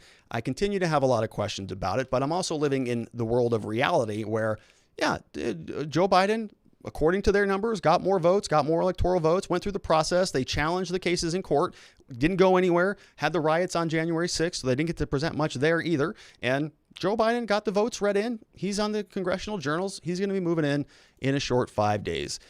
And there's nothing that can be done about that. We got Chill Bill says, late to the show, so I'm an hour behind, but I wanted to know if you saw that photo of Mike Lindell with some of the official looking documents, at the White House. No, Chill Bill, I didn't. Mike Lindell, the MyPillow guy. Does anybody have a MyPillow? Are they any good? I don't know. I don't have one. But Mike Lindell, no, he's got official looking documents. I wonder what they are. I'll be curious to see there, Chill Bill. I wonder if they're anything related to his company. Oh, look who this is. We got Bobby Akbari in the house. What's up, my friend Bobby? He says, hey, Rob, Christopher Stanton from Georgia, very strange. Pelosi laptop and suicide of man who was involved. How can this happen in front of us and keep happening? Deep state and lunch. Yeah, so Bobby and I have been playing phone tag for 2 weeks, 3 weeks, trying to get something scheduled, and we just can't get anything scheduled. We had something scheduled, I think, for the 6th, and I rescheduled. I said, hey, man, I forgot we scheduled this, and, it's going to be, I think, a kind of a big day when they're counting the electoral votes. Turns out it was the biggest day of probably the whole year, and it was just on January 6th. And so that didn't get to happen. So, on this, Christopher Stanton from Georgia, I don't know who that is. I'd have to take a look at that. But in the Pelosi laptop, so they took the laptop out of Pelosi's conference room. My understanding was it was just a presentation laptop, so I'm not sure that it has all of her bookmarks on there or, any of her documents on there, but I'd be curious. Suicide of a man. Yeah, there were a couple interesting suicides. I think a couple suicides, at least one police officer died by suicide, and I think some other witnesses have died by suicide. It's been very interesting. So, deep state conspiracy theory stuff, I happen to love that. I mean, I love just sort of playing around with those ideas just because it's fun, not necessarily because I believe that it's going on, but it's just fun. It's just fun stuff to think about. I like them all. I like the ones that make you think. Because look, as a defense attorney, conspiracies are outstanding. They're excellent, right? The better story you can concoct that sounds reasonable or plausible, well, it's pretty good, right? If you can convince a jury to see the truth through that lens, it's very effective. So one of the things that I think a lot of lawyers overlook is they get out of touch with their creative side a little bit, and they don't stay connected with fiction. Lawyers get too kind of bogged down in the books and the statutes and the technicalities of things. You sort of see this like when I don't know if you have ever spoken with, like my uncle, for example. My uncle Joe is a radiologist, right? Brilliant, like beyond brilliant. And he's one of the smartest guys I've ever known. But if you try to talk to him about certain things, it's just like too dumb for him. It's just like too stupid. And he just, like you can't almost comprehend it because you're just so dumb and he's so smart. And you just go, all right, well, I guess we're not going to keep talking about that. Or he's so smart that he'll just say something that clearly answers the question. Well, my point is that sometimes lawyers, that's not a bad thing, but sometimes lawyers, especially the performance lawyers, the lawyers who need to be in court, captivating, communicating to people who are non-lawyers, they need to get a little bit more comfortable with using fiction and using creative ideas and loud language and expressive words and shocking imagery and shocking visuals. Otherwise, you're going to lose them. And some of the best trial attorneys that you'll ever see are the people that have really big personalities and can really just articulate and use a lot of gestures and sort of flamboyant language. They go far. And so when you sort of study fiction and you read fiction, or you get plugged into a good TV series that will spark your creative synapses in your brain, when you play around with some of these conspiracy theories, when you talk about, and I'm not, Bobby, I'm not calling what you're asking a conspiracy theory. I'm just saying, you play around with some of these ideas that are a little bit on the fringe of things, and that can really help you in other areas of your life. Otherwise, you can just end up being a lawyer who's just like, so isn't it true that so-and-so did X on so-and-so?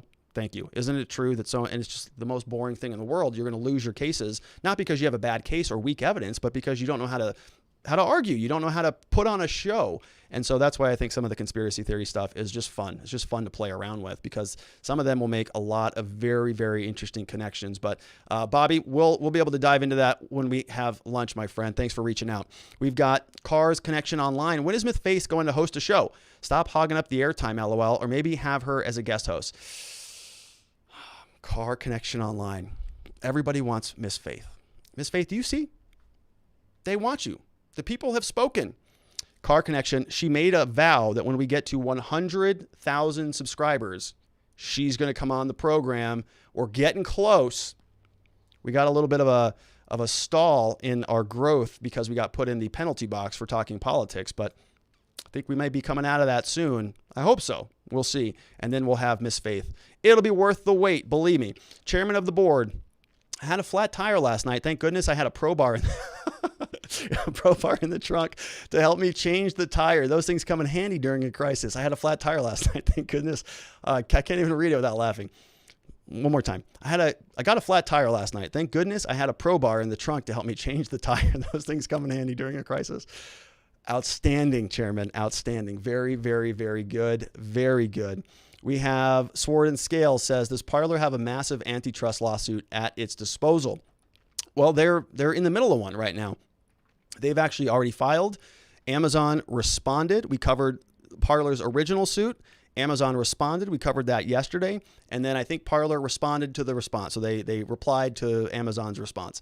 And we have not covered that yet because I have not read it, but I intend to do so this weekend. So they do have a massive antitrust lawsuit. It's already well underway. Wolfgang Deo in the House says, did you hear about the remote control self-destruct helmets for China PLA soldiers? Really bad idea. Imagine if they got hacked. She, him, it. Remote control self-destruct helmets. No, I did not hear about that. Are you saying that they can just control soldiers with a helmet? You put a helmet on and they just sort of move around like robots? That'd be kind of scary. Isaac Castillo says Obamagate and Russiagate wouldn't be just one R&R session. It would be a mini series. Yeah, it's a major ordeal. And that's one. There are a couple things that I wish I would have been doing the show. Remember, this show is not even that old. I mean, we started going live every day right around the same time that Ruth Bader Ginsburg died. I think that was back in September. And so we've just been going at this thing for like 4 months now. And so there are so many stories that are still sort of trickling through that we just kind of missed the beginning of because we haven't been doing this for this long. But if I could have rewound the clock a bit, I would have absolutely have loved to dig into Obamagate, Russiagate, all of the Mueller stuff. I mean, I would have had a field day with that. And similarly, the Edward Snowden stuff, which was a long time ago. I think I was still in law school or college even. And then we also had Assange, all of the WikiLeaks stuff. I would have loved to cover all of those things, but this show is just too young. So now to go back and sort of reconstruct everything that happened in Obamagate and Russiagate, I mean, that is a massive project. I mean, I don't think people really realize how long and how much has been going on with all of this. So we kind of missed the boat on those, but there's going to be a lot more, and they're all going to be centered around the Biden administration. So when they do pop up, we'll be able to follow them along. And then, as we're seeing with Obamagate, 4 years later, there's a resolution. Well, for these new scandals that pop up, we'll be along for those rides. Kenneth Fielder says, here is something. What would happen if Biden, Harris, Pelosi, among others, were all given the boot? What would happen if the F word, the new F word, was actually shown just before the 20th? Yeah, the new F word. He's talking about, if you have children in the room, mute your volume. Fraud. The fraud word. Fraud. I'll just say it. Fraud. If it is massively shown, if Donald Trump walks out with a briefcase and he says, here it is, folks, this is the Kraken you've been waiting for. Here's all the evidence. And he connects the dots from point A to point B to point C to W, X, Y, Z. Guess what happens? Joe Biden is still the president. That's the rule. Sorry. It happened on January 6th, January 7th, after the riots. He got his name read into the Congressional Journal. The only way that can change at this point in time, he is impeached, which would just result with Kamala Harris being the president, or he resigns, which would just result with Kamala Harris being president, or the United States of America amends the Constitution, conducts a new election, does something to that effect, which is virtually impossible. So at this point in time, doesn't matter what comes out. Joe Biden is going into the White House. Zulu Zeit. He says, hi, Faith.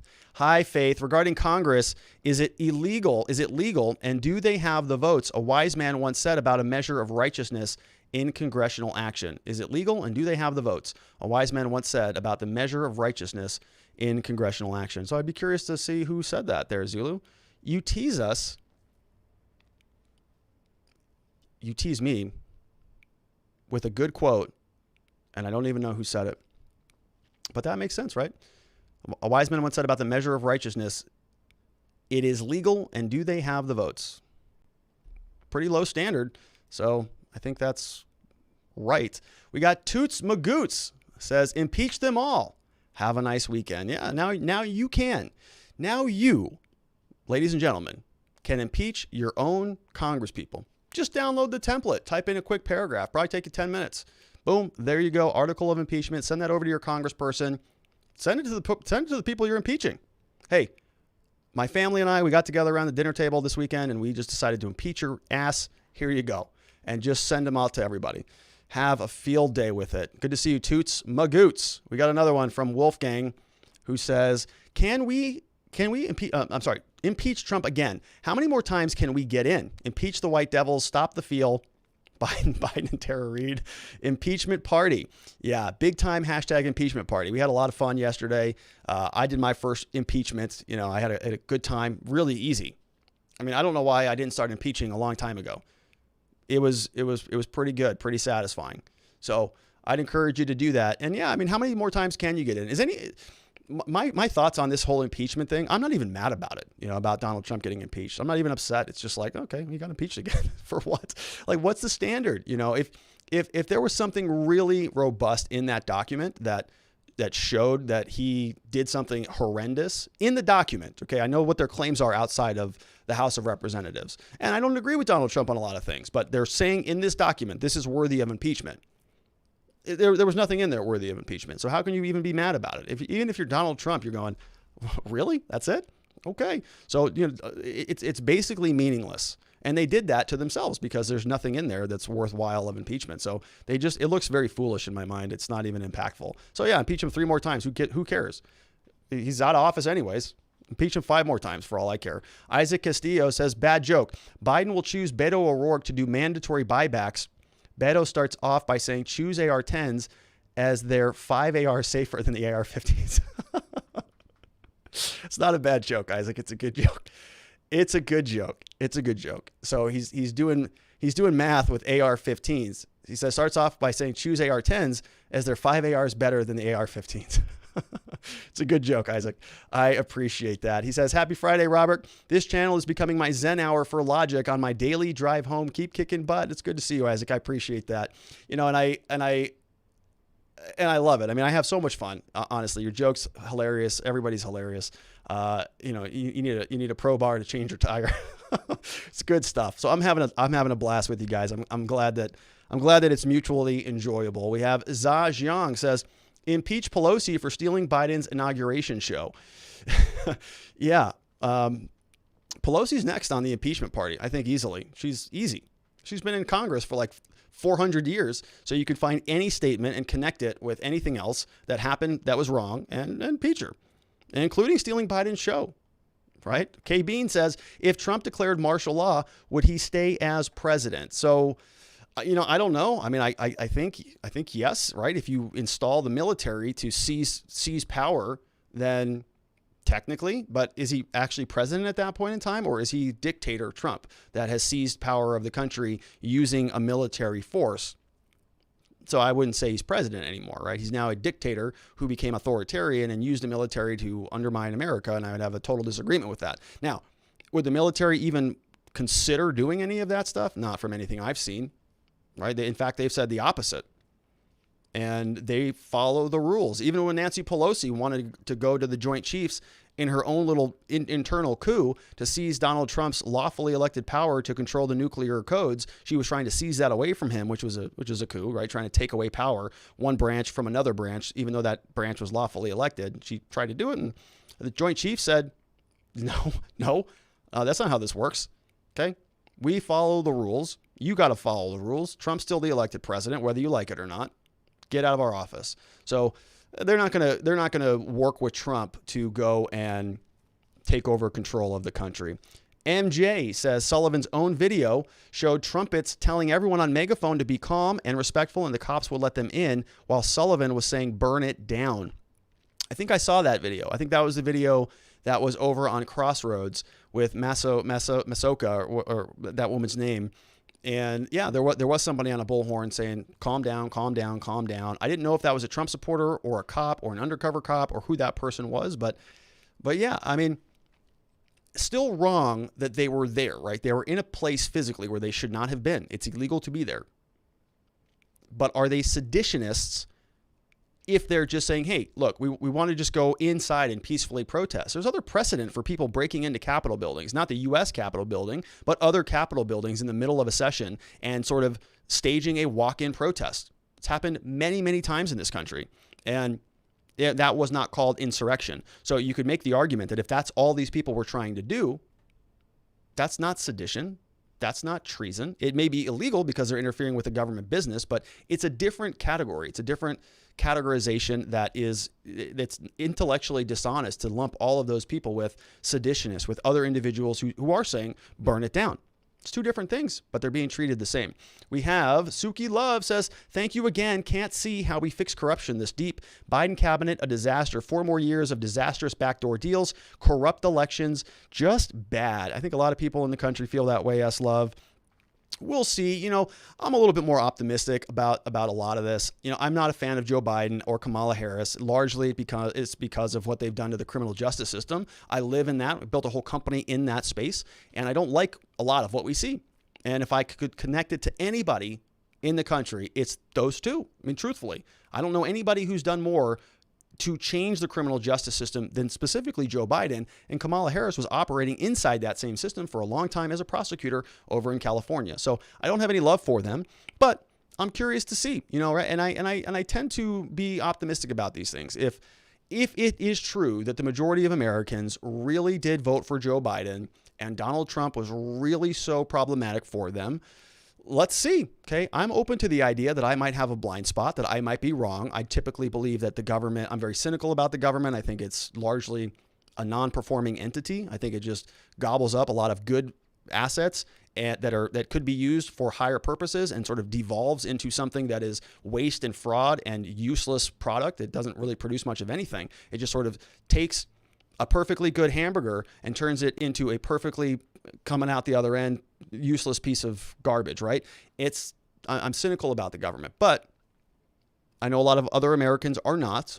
And if Joe Biden and Kamala and their administration has solutions to a lot of the problems that Americans are having, and we give them a crack at it to go fix some of these things, let's see. Okay, let's see what they can do with it. I'm open to being wrong on this. I know that I live in my little world here, and not everybody does. And I'm open to having conversations about this stuff. Now, I think that it's probably just going to be an extension of what we saw in the Obama years, largely just sort of status quo, maybe some changes around the margins. I don't know that America's going to have a lot of solutions in place, but I'm open to it. I'm open to the idea. We'll see what happens. We have Isaac Castillo who says, there should be a new A-team. All legislators who support amendments like First A, Second A, etc., make Crenshaw narrate it too. Yeah, a new A-team. Yeah, so Dan Crenshaw, right? He's the one with the eye patch, I think. They've been making some pretty well-produced videos. They do these sort of like Marvel action hero videos, if you haven't seen them. A little goofy for me, but kind of fun. And, I like that they're sort of trying to reach a different demographic and be kind of young and hip. And I'm not going to criticize that. It's just a style thing. And so, yeah, we'll see. I'm very curious to see what this next line of leadership looks like for the Republican Party. As far as I'm concerned, the Republican Party is basically dead. I don't know that there's anybody redeeming in there that I would sort of fall in line with and say that's somebody who can espouse a lot of the same ideals that I hold. I just don't identify anybody in the party that does. Right? I think that they're all just massive politicians, which is a big reason that I was sort of attracted to some of the things Donald Trump was talking about, because they were more solution based in my mind and not so much political based. The politicians always talk about political solutions. What I gathered from Trump was more practical solutions, and that's just not how Washington works. I think that's why he didn't get reelected and why some of the things he was trying to do were ineffective, because he wasn't playing a political game, and Washington plays political games. So we have Wolfgang says, Andrew Klavan show today released an episode titled A Republic of Schmucks. I think it works quite well to describe current America, just saying. Andrew Klavan, that's over, I think, with the Daily Wire, right? From Ben Shapiro and his team over there. I don't really listen to Andrew Klavan, but I think I know who you're talking about. So thanks for that, Wolfgang. A Republic of Schmucks, if you want to check that out. On recommendation from the one and only Wolfgang Deo. We've got I got big. Says, so if I impeach my wife, wouldn't that remove her from the marriage? Therefore, I wouldn't have to hire a divorce attorney. Well, this is not legal advice, all right? But yeah, I mean, if your wife said something that resulted in a catastrophic event, and catastrophic event is really just sort of subject to interpretation, because kind of anything, and you can connect those two, that's the impeachment standard. That's the Democrats. That's their own standard. So go hog wild with it. Let us know how that goes for you. S. McKay says, I'm pretty sure I've seen that arrested protester from Utah in a CNN interview saying he was there basically blaming Trump supporters. So I saw that, but I didn't read that. So I saw there was a headline. I think he was on with his girlfriend or somebody, and he was talking to Anderson Cooper, and I wasn't real sure why they had him on, and I don't know where that came from. So that might have been earlier. That may have been back in June when he was sort of arrested and participating in some of the summer protests. So I don't know if it's particularly relevant now or what that story was about, but I think you're right. I think that same guy was on CNN being interviewed by Anderson Cooper at some point. Michael Trosbach says, I have been pumped to see your channel get to 100,000 subscribers. You were on a roll. You think Trump supporters lost hope after Bo Jiden was declared the winner? I think that's probably a big part of why the channel sort of stagnated, right? People probably didn't like my reversal. I guess probably some people would think about that. I think that they were joining the channel, watching me discuss the election litigation, thinking that I was just going to continue to support their preferred outcome, regardless of what the facts show. And so when that window started to close, okay, and I was saying that for a long time, we were following the goalpost. The goalpost kept moving from Trump's own legal team, but at some point there has to be a conclusion to it. And so when we reached the conclusion on January 6th, and even before that, I think that there was some sort of moments when I said, it's not looking good, right? Dismissed. Supreme Court dismissed the Texas suit. Supreme Court dismissed the Pennsylvania suit. All right, Supreme Court's out of it. And now we've got, so take them out of the equation. That makes it very narrow for Donald Trump. Even before January 6th, when they were counting when the votes should have been counted, I was saying the Democrats control the House of Representatives. So even if they were counting the votes, then the Democrats, you object to the votes, you go into your separate chambers, you have a debate. The Republicans control the Senate by a very small margin. Once they lost a couple people who said that they would not object, like Ben Sass, and there was another guy, I can't remember his name, but once they lost the numbers in the Senate, I was like, well, that's it. Because when they have a floor vote, they're going to lose the Senate. They were always going to lose the House of Representatives, but there was still at least a technical possibility that something could have changed. They could have presented some evidence. They could have done something technically, even though I said it was a long shot, that would have reversed the course on that day on January 6th. Of course, that didn't happen. And I think a lot of people probably thought that I was a sellout or a traitor or something. I wasn't in it for the cause. I wasn't in it for the fight. I wasn't down for the struggle. And they probably bailed. So that's all right. It's fine. I encourage people to do that, right? If this channel is not serving you anymore, then find a different channel. If the show doesn't work, pick something else. But I think that's probably part of it. I also definitely think, and both Miss Faith and I noticed this, that when YouTube changed its policies about the electoral fraud stuff, I think they put us in a penalty box. And I mean that literally. Everything went down almost within a matter of about 2 days. And it was just very strange. And I think before the penalty box policy change, they were recommending our video, putting us in the suggested next, notifying people that we're in the live. Like, when you go on YouTube, they show you these people are live. I think if you're talking about the penalties, the election fraud stuff, that they just don't show you in those places anymore. And that's a bummer for the channel, but it is what it is. It's their playground. We're in their playground, and we got to play by the rules. I think a lot of people were not happy about that either. A lot of people wanted me to keep talking about Italygate and Q and all this stuff, and it's like, can't do that, guys. So it's not a big deal. We're the show. We're just getting started here on this program. Just getting started. We're talking about how we can level up the program, level up the production, produce more content, be more places, and deliver more value. It's all about delivering more value. Everything is about value. Can you deliver value? If you can, the rest of the stuff just doesn't really matter. Okay, subscribers, numbers, comments, shares, all of that. It's nice. It's all vanity numbers. Makes us feel good. But my main mission is to provide value. If we can help other people think through some of these issues, learn a little bit along the way, have some fun, have some laughs, then that's great. And we're going to keep doing that regardless of what the numbers look like. We have M. Brand 315 says, should Madonna, Johnny Depp, and Kathy Griffin be investigated? I think they actually were. I'm not sure about Madonna and Johnny Depp, but I think Kathy Griffin was. Didn't she get a visit from the Secret Service? I thought I remember seeing that, but I could be wrong, for holding up Trump's head these are the civility people. Yeah. There's a lot of bad language. We played a supercut of a lot of that language earlier in the week. If you haven't seen that, you can probably find a supercut of all the bad language that people say and the double standards that exist. S. McKay says, one best course of action going forward is to stop the pro-Trump rhetoric. Focus on ideals like free speech, liberty, fight for our rights, not one man. Yes, 100% right. Right? What are the foundational principles that best serve America? Those are the things that we should be talking about. Those are the values. Trump is, for many people, a symbol of that.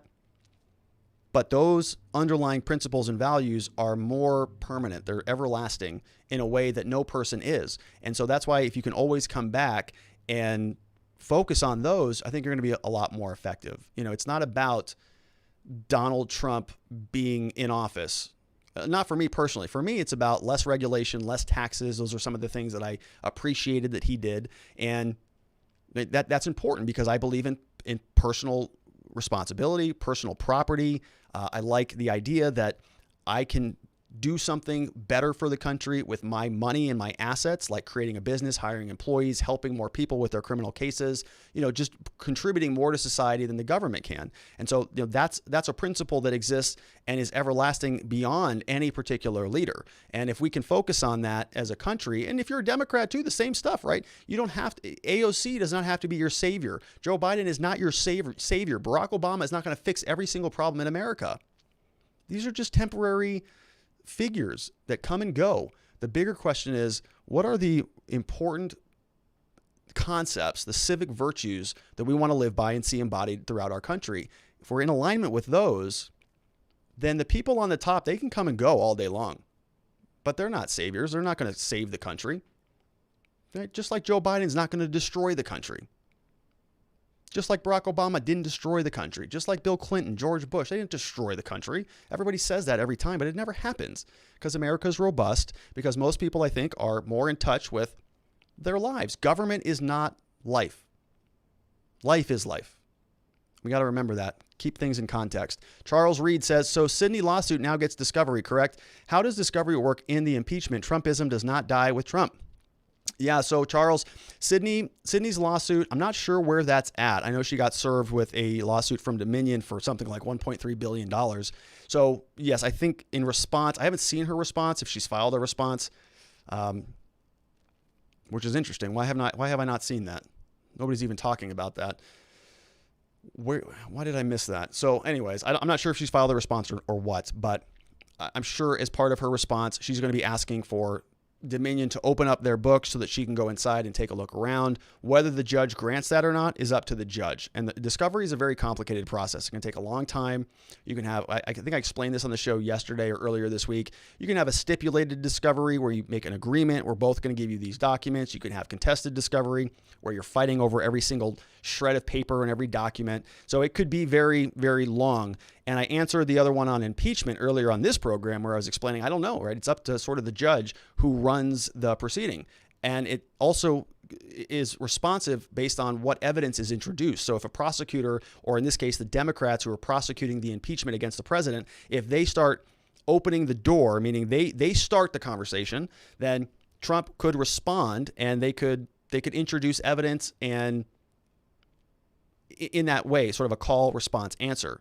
But if the Democrats don't open the door on something and Trump just wants to say, well, I want to talk about Wisconsin, and the Democrats say, well, we never even mentioned Wisconsin, then the judge is probably going to say, no, you don't get to talk about Wisconsin then. It's not relevant.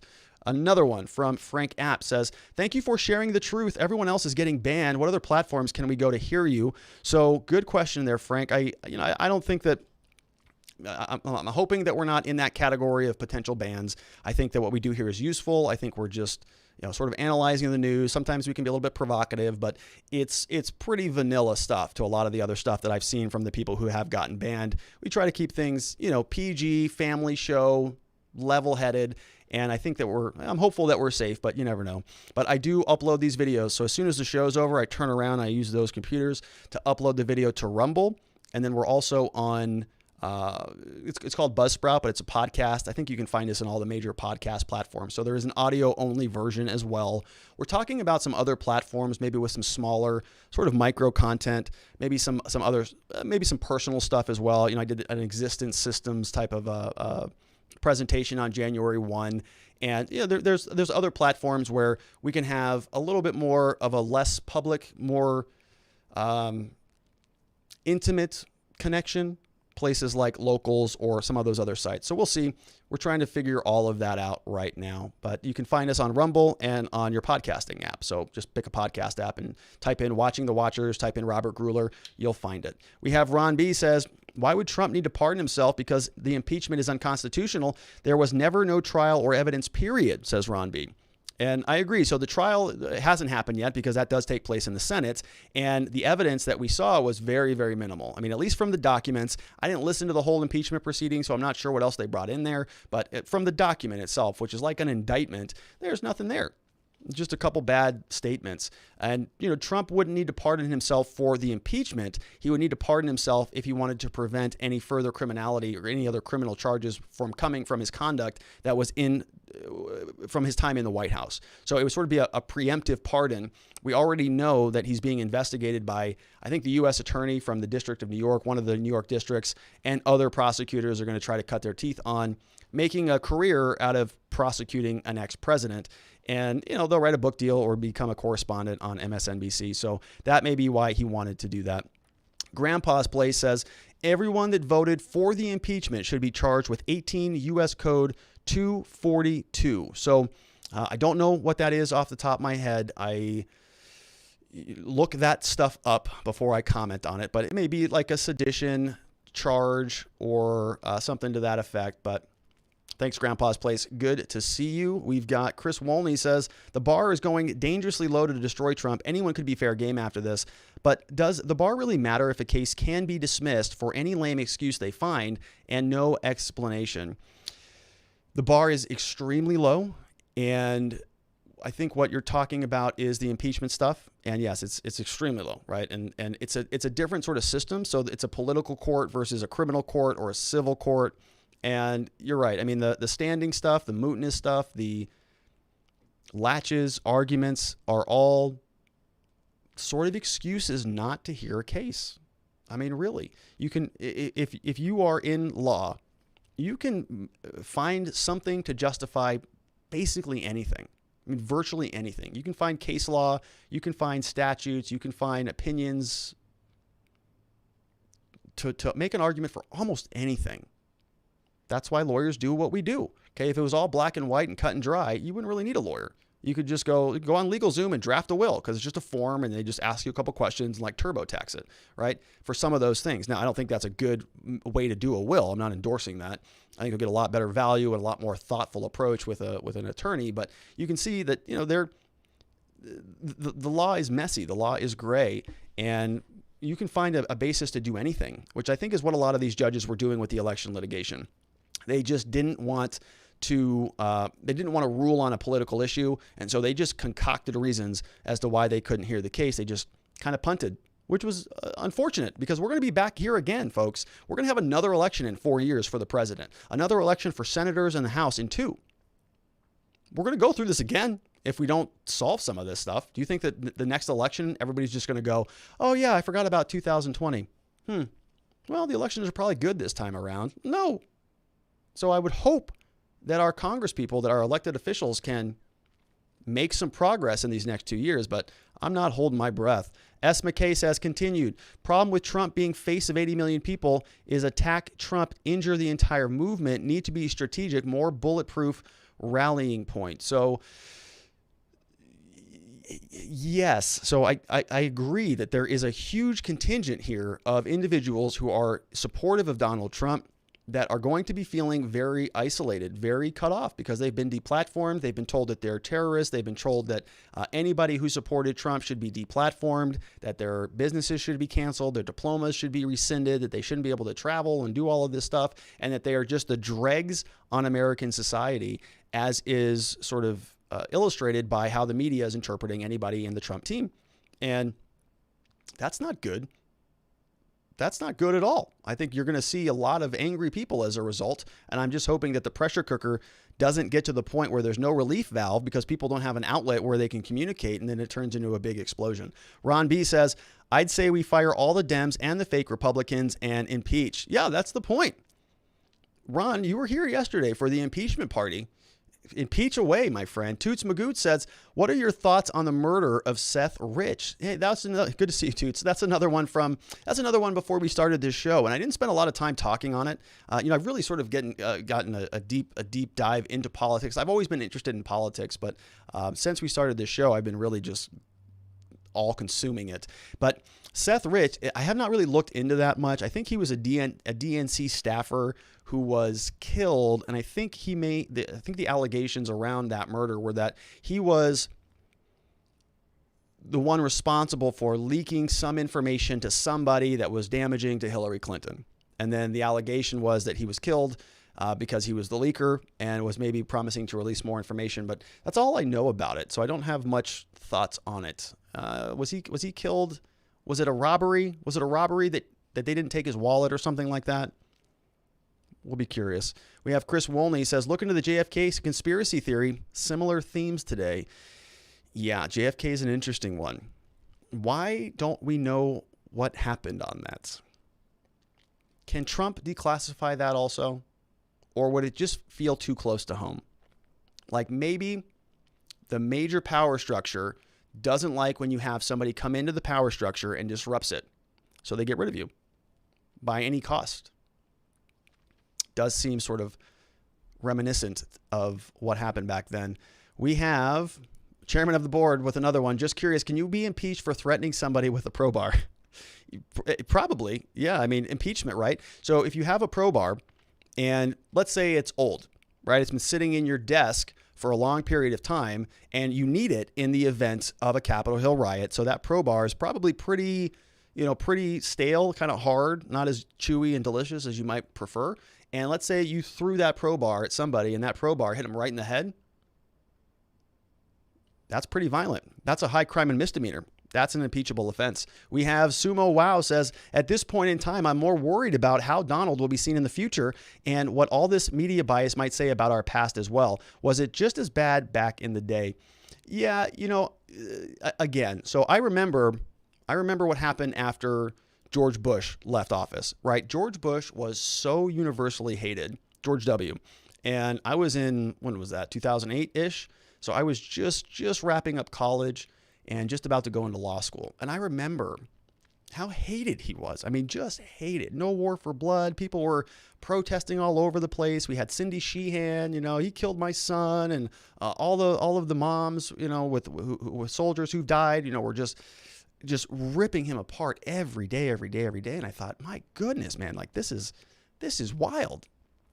But then as soon as he was out of office and we had Barack Obama, you fast forward a couple of years, George Bush had his approval rating started to go back up, and the media started to like him again because they needed him to compare and contrast to the new Republican incoming leaders who were then suddenly the biggest enemies on the planet, like the worst, right? George Bush is going to be at Joe Biden's inauguration, and they're going to say, what a statesman, showing up for the unity of the country. What a good man. And I'm like, hey, guys, like 15 years ago, you were saying this was the biggest piece of garbage on the planet. So what changed? Oh, yeah, your guy's in power again. They don't like it when their guy's not in charge. But as soon as they get their ends, then they don't have to continue the facade anymore. So I think Donald Trump, when enough time has passed, people will start to recognize that he's probably right about a lot of this stuff. We have Joe Sosnowski says, have you reviewed the new EOs regarding securities and investments in Chinese military money? Pompeo blasting the fake news. Does CCP own our media? Now, I have not reviewed any of those new executive orders. I really stay out of the sort of securities and investments space. I just don't. I don't have the ability to speak intelligently about it, so I just don't get into it. So I wouldn't be able to comment on those. And it's not that interesting to me personally. I think that Pompeo has been. I follow him on Twitter. I haven't seen anything that I would say is too out of the ordinary for him. And the CCP, I think they own a huge part of the country in many, many ways. I mean, anytime you see sort of what's going on with the Uyghurs, right? Uyghurs, how do you say that? The Uyghurs in China, where they're I think on Twitter they were saying, no, we're actually, sterilizing these women so that they don't have babies anymore. And they're thrilled about it. They have a new freedom. They have new life. Everything's rosy here. Well, it's just a sterilization program, but it's not a big deal because they love it. And you're going, huh? What? And this is sort of just allowed to exist, and nobody condemns them for it. Every time that anybody's asked Mark Cuban to condemn them, he kind of doesn't, right? They all just sort of skirt it because they got big financial interests over there in China. Brian Reinhardt says, how many years left before Feinstein becomes fossilized? So good question, Brian. I think the official quote is 100 years, and then you become a fossil. And I think she's real close to that. What's she going to be, 92 now? So she's real close, right around the corner. And we'll have our first, maybe there have been other fossil senators in the Senate, but Feinstein is right around the corner. We have Renee Markov says, where were all these FBI and DOJ people when it was time to investigate vote irregularities or the Hunter Biden stuff, right? They had his laptop since 2019. They just kind of sat on that. Nobody wanted to talk about it. So they just, they investigate the things that they want to investigate. And certainly, I agree with them investigating this. This was a massive deal, and I'm hopeful that they do get to the bottom of it. And I would like to learn a lot more. But yeah, certainly, they have not covered some pretty important things in the past, in my opinion. Hidden Prophet says, we ought so to behave to one another as to avoid making enemies of our friends and at the same time to make friends of our enemies. Deep thoughts from Hidden Prophet. I like it. We ought so to behave to one another as to avoid making enemies of our friends and at the same time to make friends of our enemies. I like that, right? We're all people. I think we all sort of want the same thing for each other. Democrats, Republicans, Trump's, Biden's people. Don't we all want sort of a better society, more equality, more justice, more fairness, more transparency, accountability? We want a better living standards for everybody. I think we're all sort of in alignment on the end goals. We just have disagreements on how to get there. Some people want more taxes. Some people want less. Some people want more regulation. Some people want less. And both methods are opinions that are designed to get us to the end goal just through different mechanisms. So that's why I'm optimistic. I'm hopeful that we can all just be friends. Let's just be friends. It's much better that way. Another one from Kenneth Fielder. Biden is like the groundhog, afraid to come out with truth, but slips. Have we seen much of Biden? I haven't seen much of him. Is he like out and about? Or is he still in the bunker? S. McKay says, I'm afraid that all this, quote, investigating may be a way to frame criminal charges on Trump. Entire government swamp is and has been against Trump. Yeah, it feels like that, certainly. That, I think even the Senate Republicans are like happy that he's not the president anymore. They're all like, oh gosh, finally, we don't have to deal with that guy. And I maybe there's something to that. Maybe not. Maybe Trump is just an outsider who didn't play by the rules and they don't like that. Captain Jim says, I'd rather they keep on with their silly impeachments, though, than try to bang out another $1.9 trillion money print. Yes, exactly. Yes, impeach. I'm okay if they just focus only on impeachments for the next 10 years. I'm okay with that. Because that means they can't raise our taxes, they can't waste a bunch of money, send a bunch of money overseas, print more money that invalidates your dollar because of inflation. If they just print another 1.9 trillion dollars out of thin air, well, that means that the money that's in your pocket currently is devalued dramatically. But they don't care. They'll just print more of it, and you don't know any better because you're just a stupid idiot commoner who just doesn't know anything about fiscal policy. And so they just keep printing money, and they'll send somebody another $1,400 check, and they're going to go, oh, great. I got more money. This is great. It's going to save me. Even though they're sending $700 million to Nepal and Cambodia and Israel and all over the rest of the world. There's money for everybody. But you got to check, so life will be good, right? Ron B says, Mr. Schumer made it very clear to Gorsuch and Kavanaugh that they will release the whirlwind and won't know who hit them. That's a threat. I totally agree. And there have been protests after Chuck Schumer said that. So I think that he is contributing to insurrection and should be impeached. We have another one from Sharon Quidney, says, it's not about Trump. Fair elections, Constitution, Bill of Rights. Yes, hear, Sharon. I agree with that. Trump is he's just a temporary person at the top. There'll be somebody else with a different skill set who articulates those same values is also fine by me, right? As long as they're still talking about what I think makes America great, I don't particularly care who the person on top is, right? All people are flawed. All people have problems. You're never going to have a perfect candidate. Donald Trump was not a perfect candidate by any stretch of the imagination. But I had a closer identification with some of the policy prescriptions that he had than I've had with any Republican in my lifetime. So that's why I was a little bit more empathetic to him. But it's just Trump, right? He'll be gone. Somebody else will come in. And if they espouse those same ideals, I'll be able to get behind them. Chairman of the board, this just in. CNN reporting Elton John is actually singing Hold Me Closer, Tony Danza, not Tiny Dancer. Okay. Thanks, Chairman. Tony Danza. We got another one from Dolt McAfee, says, if someone does not have to be in office to be impeached, why not just attempt to impeach any candidate you don't like before they get into office? So I think the rub there would be, yes, they have to have held office. But sure, I mean, who knows, right? At this point, if they're going to impeach somebody who's out of office, yeah, why not just impeach him before? Constitution doesn't speak to either one of them, really. We have to sort of decide this stuff. So if we really want to turn this impeachment party up, just start impeaching people who haven't even run yet. We have one commenter who's going to impeach his wife. I think I'm going to get impeached at some point. I'm not in office. It's all right. I'm okay with that. Joe Sosnowski says, votes were flipping to Hillary in 2016 too. It was on the mainstream news. They just underestimated his margin of victory then. He saw all this coming.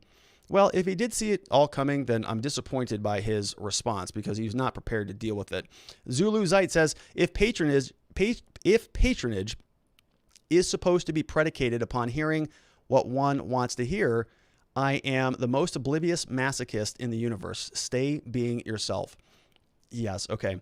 So yeah, Zulu, I think, disagrees with me on probably just about everything that I say, right? Just about everything. But Zulu's here because he is, I don't know, a masochist, right? He just wants to be here to hear. He's probably sitting there just making fun of me every time I say something like, oh, what an idiot. I have a good counterpoint to this. And that's good, right? That's kind of fun. I like that. I do the same thing to a lot of the people I listen to. I just kind of walk around and I go, oh, are you kidding me? Are you serious right now? All right. Okay. Well, it's an argument. I disagree with it. I don't believe that, but I think I've got some counterpoints, but all right. That's interesting. And, maybe I'll call him a name or two and have fun with it. But I tune back in because I get value out of that. It's more, what a boring way to live if you just listen to the people who already tell you stuff that you want to hear and they sort of just make you feel good, right? You'll change the channel after a certain period of time. It's like a broken record. So I appreciate that, Zulu. Thanks for that nice message. I think that's what you're saying. I appreciate you being here. Honestly, it's a huge compliment, right? If somebody can come and be a part of the program, even though they don't agree with me or disagree with me most of the time, that's great. That's sort of an indicator of a productive conversation. Okay. When you were in college, you probably had a professor that you didn't agree with, but you're like, okay, it's at least interesting and it's at least something you can participate in. And maybe you say a point back to that professor and they learn something and you have a good conversation. We have Joe Sosnowski says 18 U.S. Code 242 conspiracy rights under the color of law. Cool. So thanks for looking that one up for me. I'm not a real good numbers guy. People here who've been watching for a long time know that. Anytime I try to do math, I botch it pretty badly. So I kind of just try to avoid memorizing numbers. I just don't do it. Much better with words. So thanks for looking that up. We have Rob. Do you see any dysfunctionality in all of this? I do. Yeah, I think there's in all of this, like the world. Yes, I see a lot of dysfunctionality, Sharon. A lot of dysfunctionality. You can pick any area of the world and you're going to see a lot of dysfunction. And I don't think that's going to change. And dysfunction is not necessarily bad. If you have some problems, then that means you got a lot of people working on solutions. And I do like solutions. And right now we have a lot of dysfunction. So I'm very curious to see what this next evolution looks like. What is the next level of leadership? What does the new Republican Party look like? What does life after Trump look like? What does a Joe administration Biden look like? Yeah, there's going to be a lot of dysfunction, but dysfunction is not so bad, right? If you have two sides that are warring with one another, I don't mean killing each other, but I mean, they're duking it out intellectually. You may get a synthesis that produces something better. And I'm looking forward to that. We have Teacher Man 1955 says U.S. Code 242 says deprivation of rights under color of law. Love this show. My new favorite place to go. Thanks, Teacher Man. I appreciate that. I'm glad that you're here. And I also thank you for looking up the statute for me. Pinky2 says, we unfortunately do know what happened to JFK. Go to simonparks.org. He was killed because of the central bank. Yeah, the central bank conspiracy theorist, the Federal Reserve conspiracy. We've got sort of a LBJ conspiracy with that wink that he gave to who was it? The person who was swearing him in or on the elevator when he was sort of being sworn in as president, gave that little wink to somebody. Was LBJ in on it? Was it any number of things? I'd like to know. I don't expect to, though. Chris Wolney says Trump wanted to declassify all JFK files in 2017. CIA told him no. He was smart not to fight them. Many about Oswald, CIA deeply involved. It's dangerous stuff, man. It's dangerous, right? And if the president can't even get something like that done, I'm not a CIA expert. Is there a reason for it? Like, is it so bad that this country would revolt? I don't know. Maybe. Sammy Elliott says, AZ GOP are fighting for the truth in the election. Yeah, the Arizona GOP has been very aggressive. Kelly Ward, I think, is spearheading that. And I think her litigation is still ongoing. I haven't followed it much because I think it's inconsequential at this part. We sort of got off the election stuff because it's not going to change anything. I think it'll change maybe how elections are done in the future. But as far as Trump's campaign, that's long done and over. So I just haven't focused on it. Grandpa's Play says, no one knows the shape of the future or will take us. We know only that it is always born in pain. No one knows the shape of the future or where it will take us. We know only that it is always born in pain. So, yeah, I think there's some truth to that, right? I think I'm reading a book right now with Miss Faith, actually, called The Navalmanac. And he said that in there, if I'm recalling this correctly, he said that pain or suffering is when you see the world for what it is. When you eliminate your preconceived notions about what you think reality is, right? Because we all wake up with expectations. We all think that the world should be created in a way to serve us well. Like the world owes us something, or it should be this way because that's what we want. And when you bumble around the world with those sort of imbalanced or mismatched beliefs, because the world doesn't owe you anything, right? The world shouldn't meet your expectations. When you start to come to that realization, it's painful. That's suffering. But that's the truth. And when you can recognize that, because you get rid of your preconceived notions, you're more in touch with reality. And although it may be painful, that's where the future starts, because now you're operating more closely in alignment with the real world rather than your diluted sense of what it should be. Pretty profound stuff there, Grandpa. S. Love says, not sure if anyone has told you this, but you are all very generous. Thank you for what you do. Hope our super chats help keep you doing this. They do, S. Love. Yeah, and we're actually, we're looking to figure out how to sort of use a lot of this funding, honestly. This is something I enjoy doing. The law firm is doing well. We have a good team. I think we do things for the right reasons, and people respond to that. And the show itself, just by people, kind of talking about it, YouTube has been very good for our business, and people see what we do here, and I think they like some of the style, so they call us and we help them with their case, and it's sort of it's a mutually beneficial thing. And so a big question that I've been having is, well, how can we up level this? How can we increase value? And some of that has to do with buying better equipment. I think I want to set up some different, maybe a different recording studio at a different location so that I can produce more content, not necessarily here at the office, but elsewhere.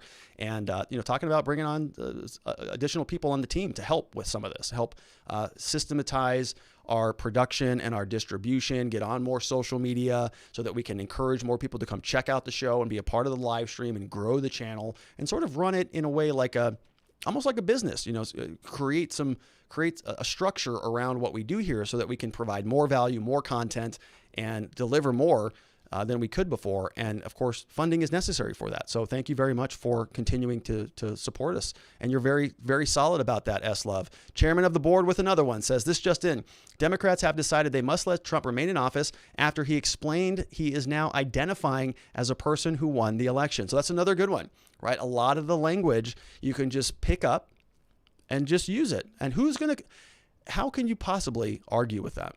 If Donald Trump is identifying as the victor of the election, that's just his subjective reality, okay? And if you're arguing with that, you're a bigot. We have Jeremiah Bond says, sure the hell hope you read the regular chat after the fact. Thanks. IWO all over DOD. Mattis resignation, George Soros. So Jeremiah, sometimes I will poke back through the chat, but sometimes I just don't. Actually, most of the time I just don't.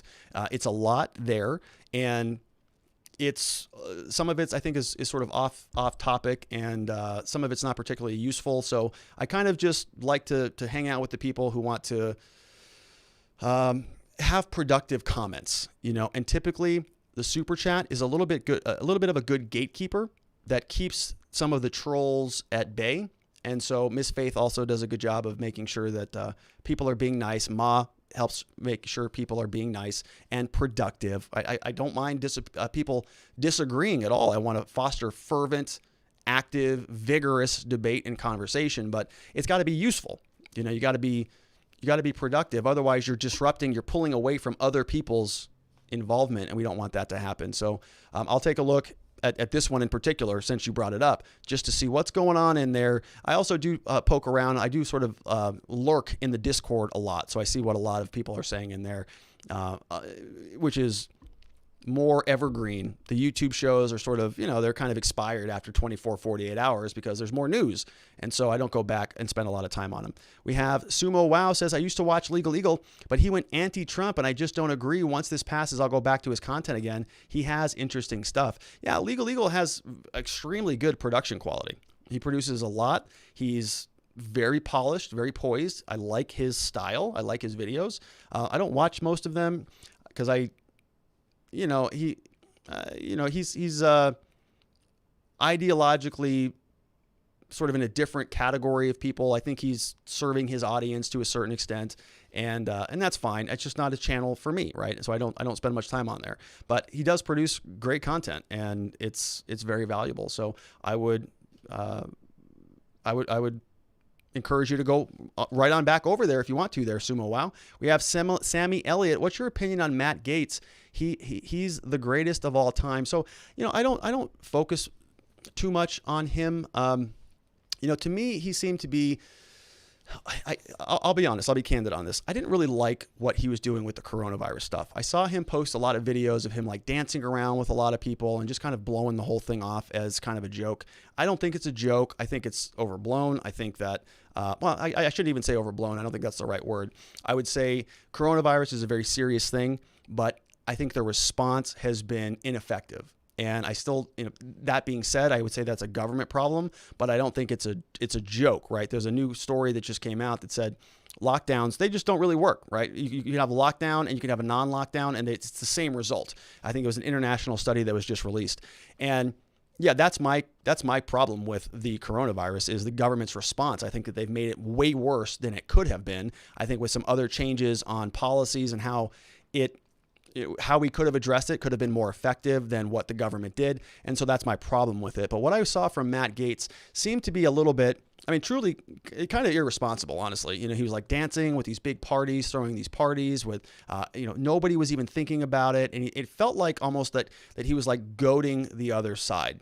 And I understand making a point, and I understand goading people. I love to goad. That's exactly what we did yesterday with the whole impeachment party, right? But I'm not an elected official, and I'm not somebody who is, in charge of passing policies. And, my show is hopefully not going to, result in somebody catching the coronavirus and dropping dead. But what Matt Gaetz is doing is, I thought it was just a little bit off color, I would say.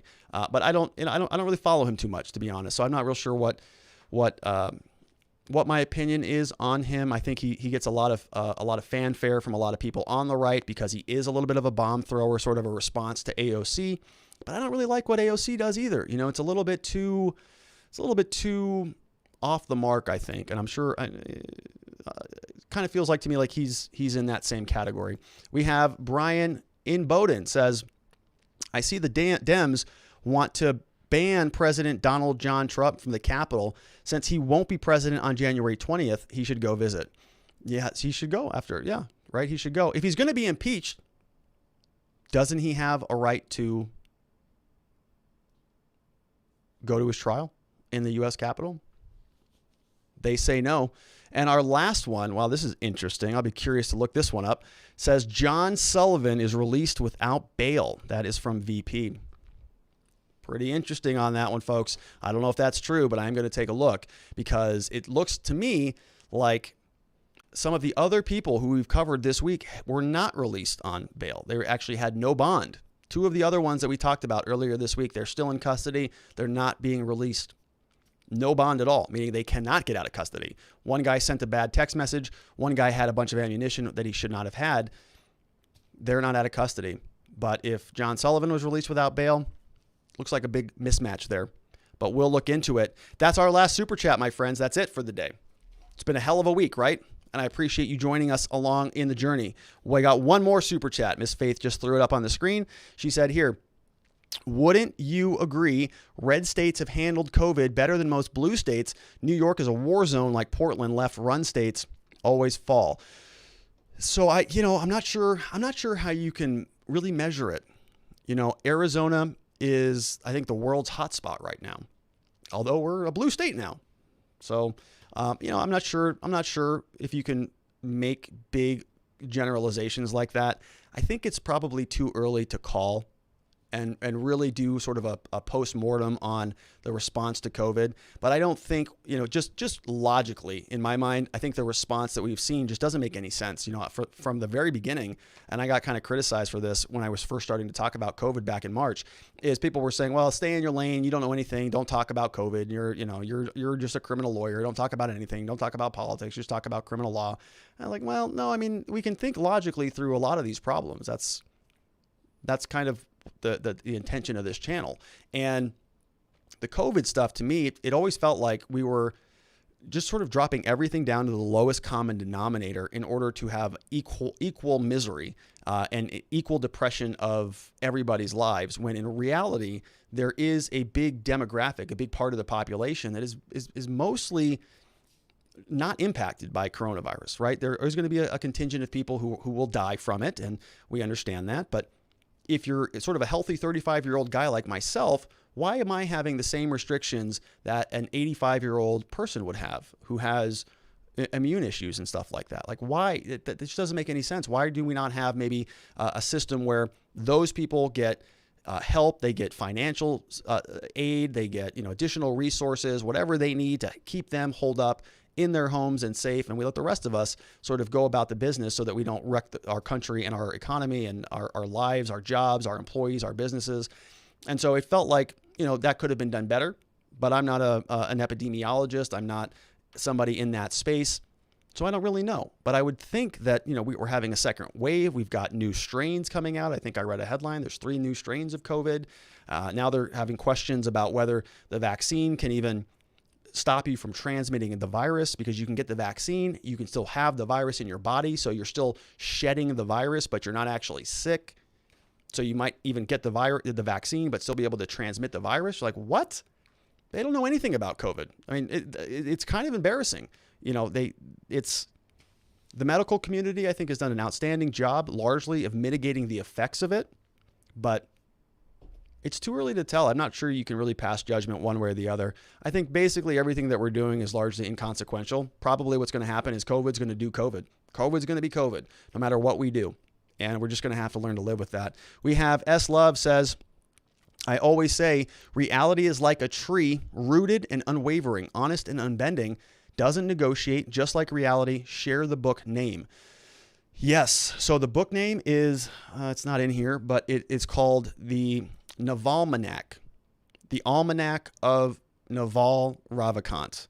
And Naval's a great follow on Twitter. It's free. The book is actually free. Go just type that in. The Almanac of Naval, Naval. Type that into Google. There's a free PDF.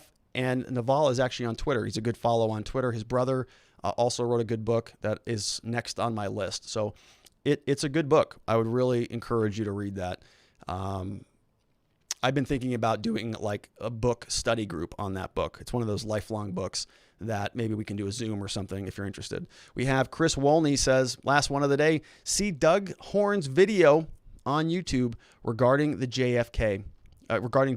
Shocking. Doug Horne's videos on YouTube. Yeah, I'll take a look at that stuff. Maybe that'll be my watching material for the weekend when I'm going through some of the declassified documents today.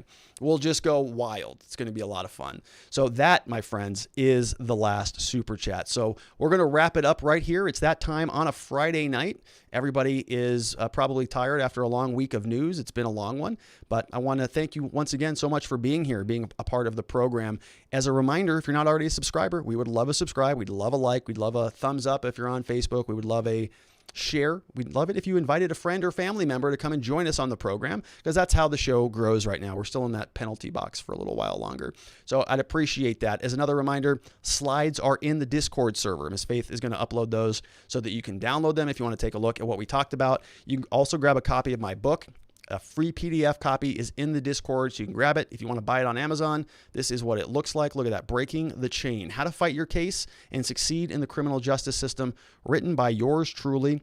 It's mostly for people who've been charged with a crime. It's got sort of the 9 steps that I recommend you work through in order to get through a criminal case. But the first chapter is a little bit more about me, what I do, why I do what I do, and a little bit more about my story. So feel free to check that out. In Discord, you can also grab a copy of my Existence System. I gave a whole presentation on how I use this sheet on a regular basis. Every single day I fill it out, put it in a binder. It's my personal productivity solution, and that's available for free as well in Discord. There's a video that I did on January 1st of this year. It's not news at all. No news. It's just self-improvement. So if you want to check that out, feel free to do so as well. And lastly, but not leastly, if you know anybody who's been charged with a crime in the state of Arizona, if they have an old criminal charge they want to sort of expunge, if they have an old warrant that they need to quash, if they have questions about possibly being investigated, call our office. We offer free case evaluations.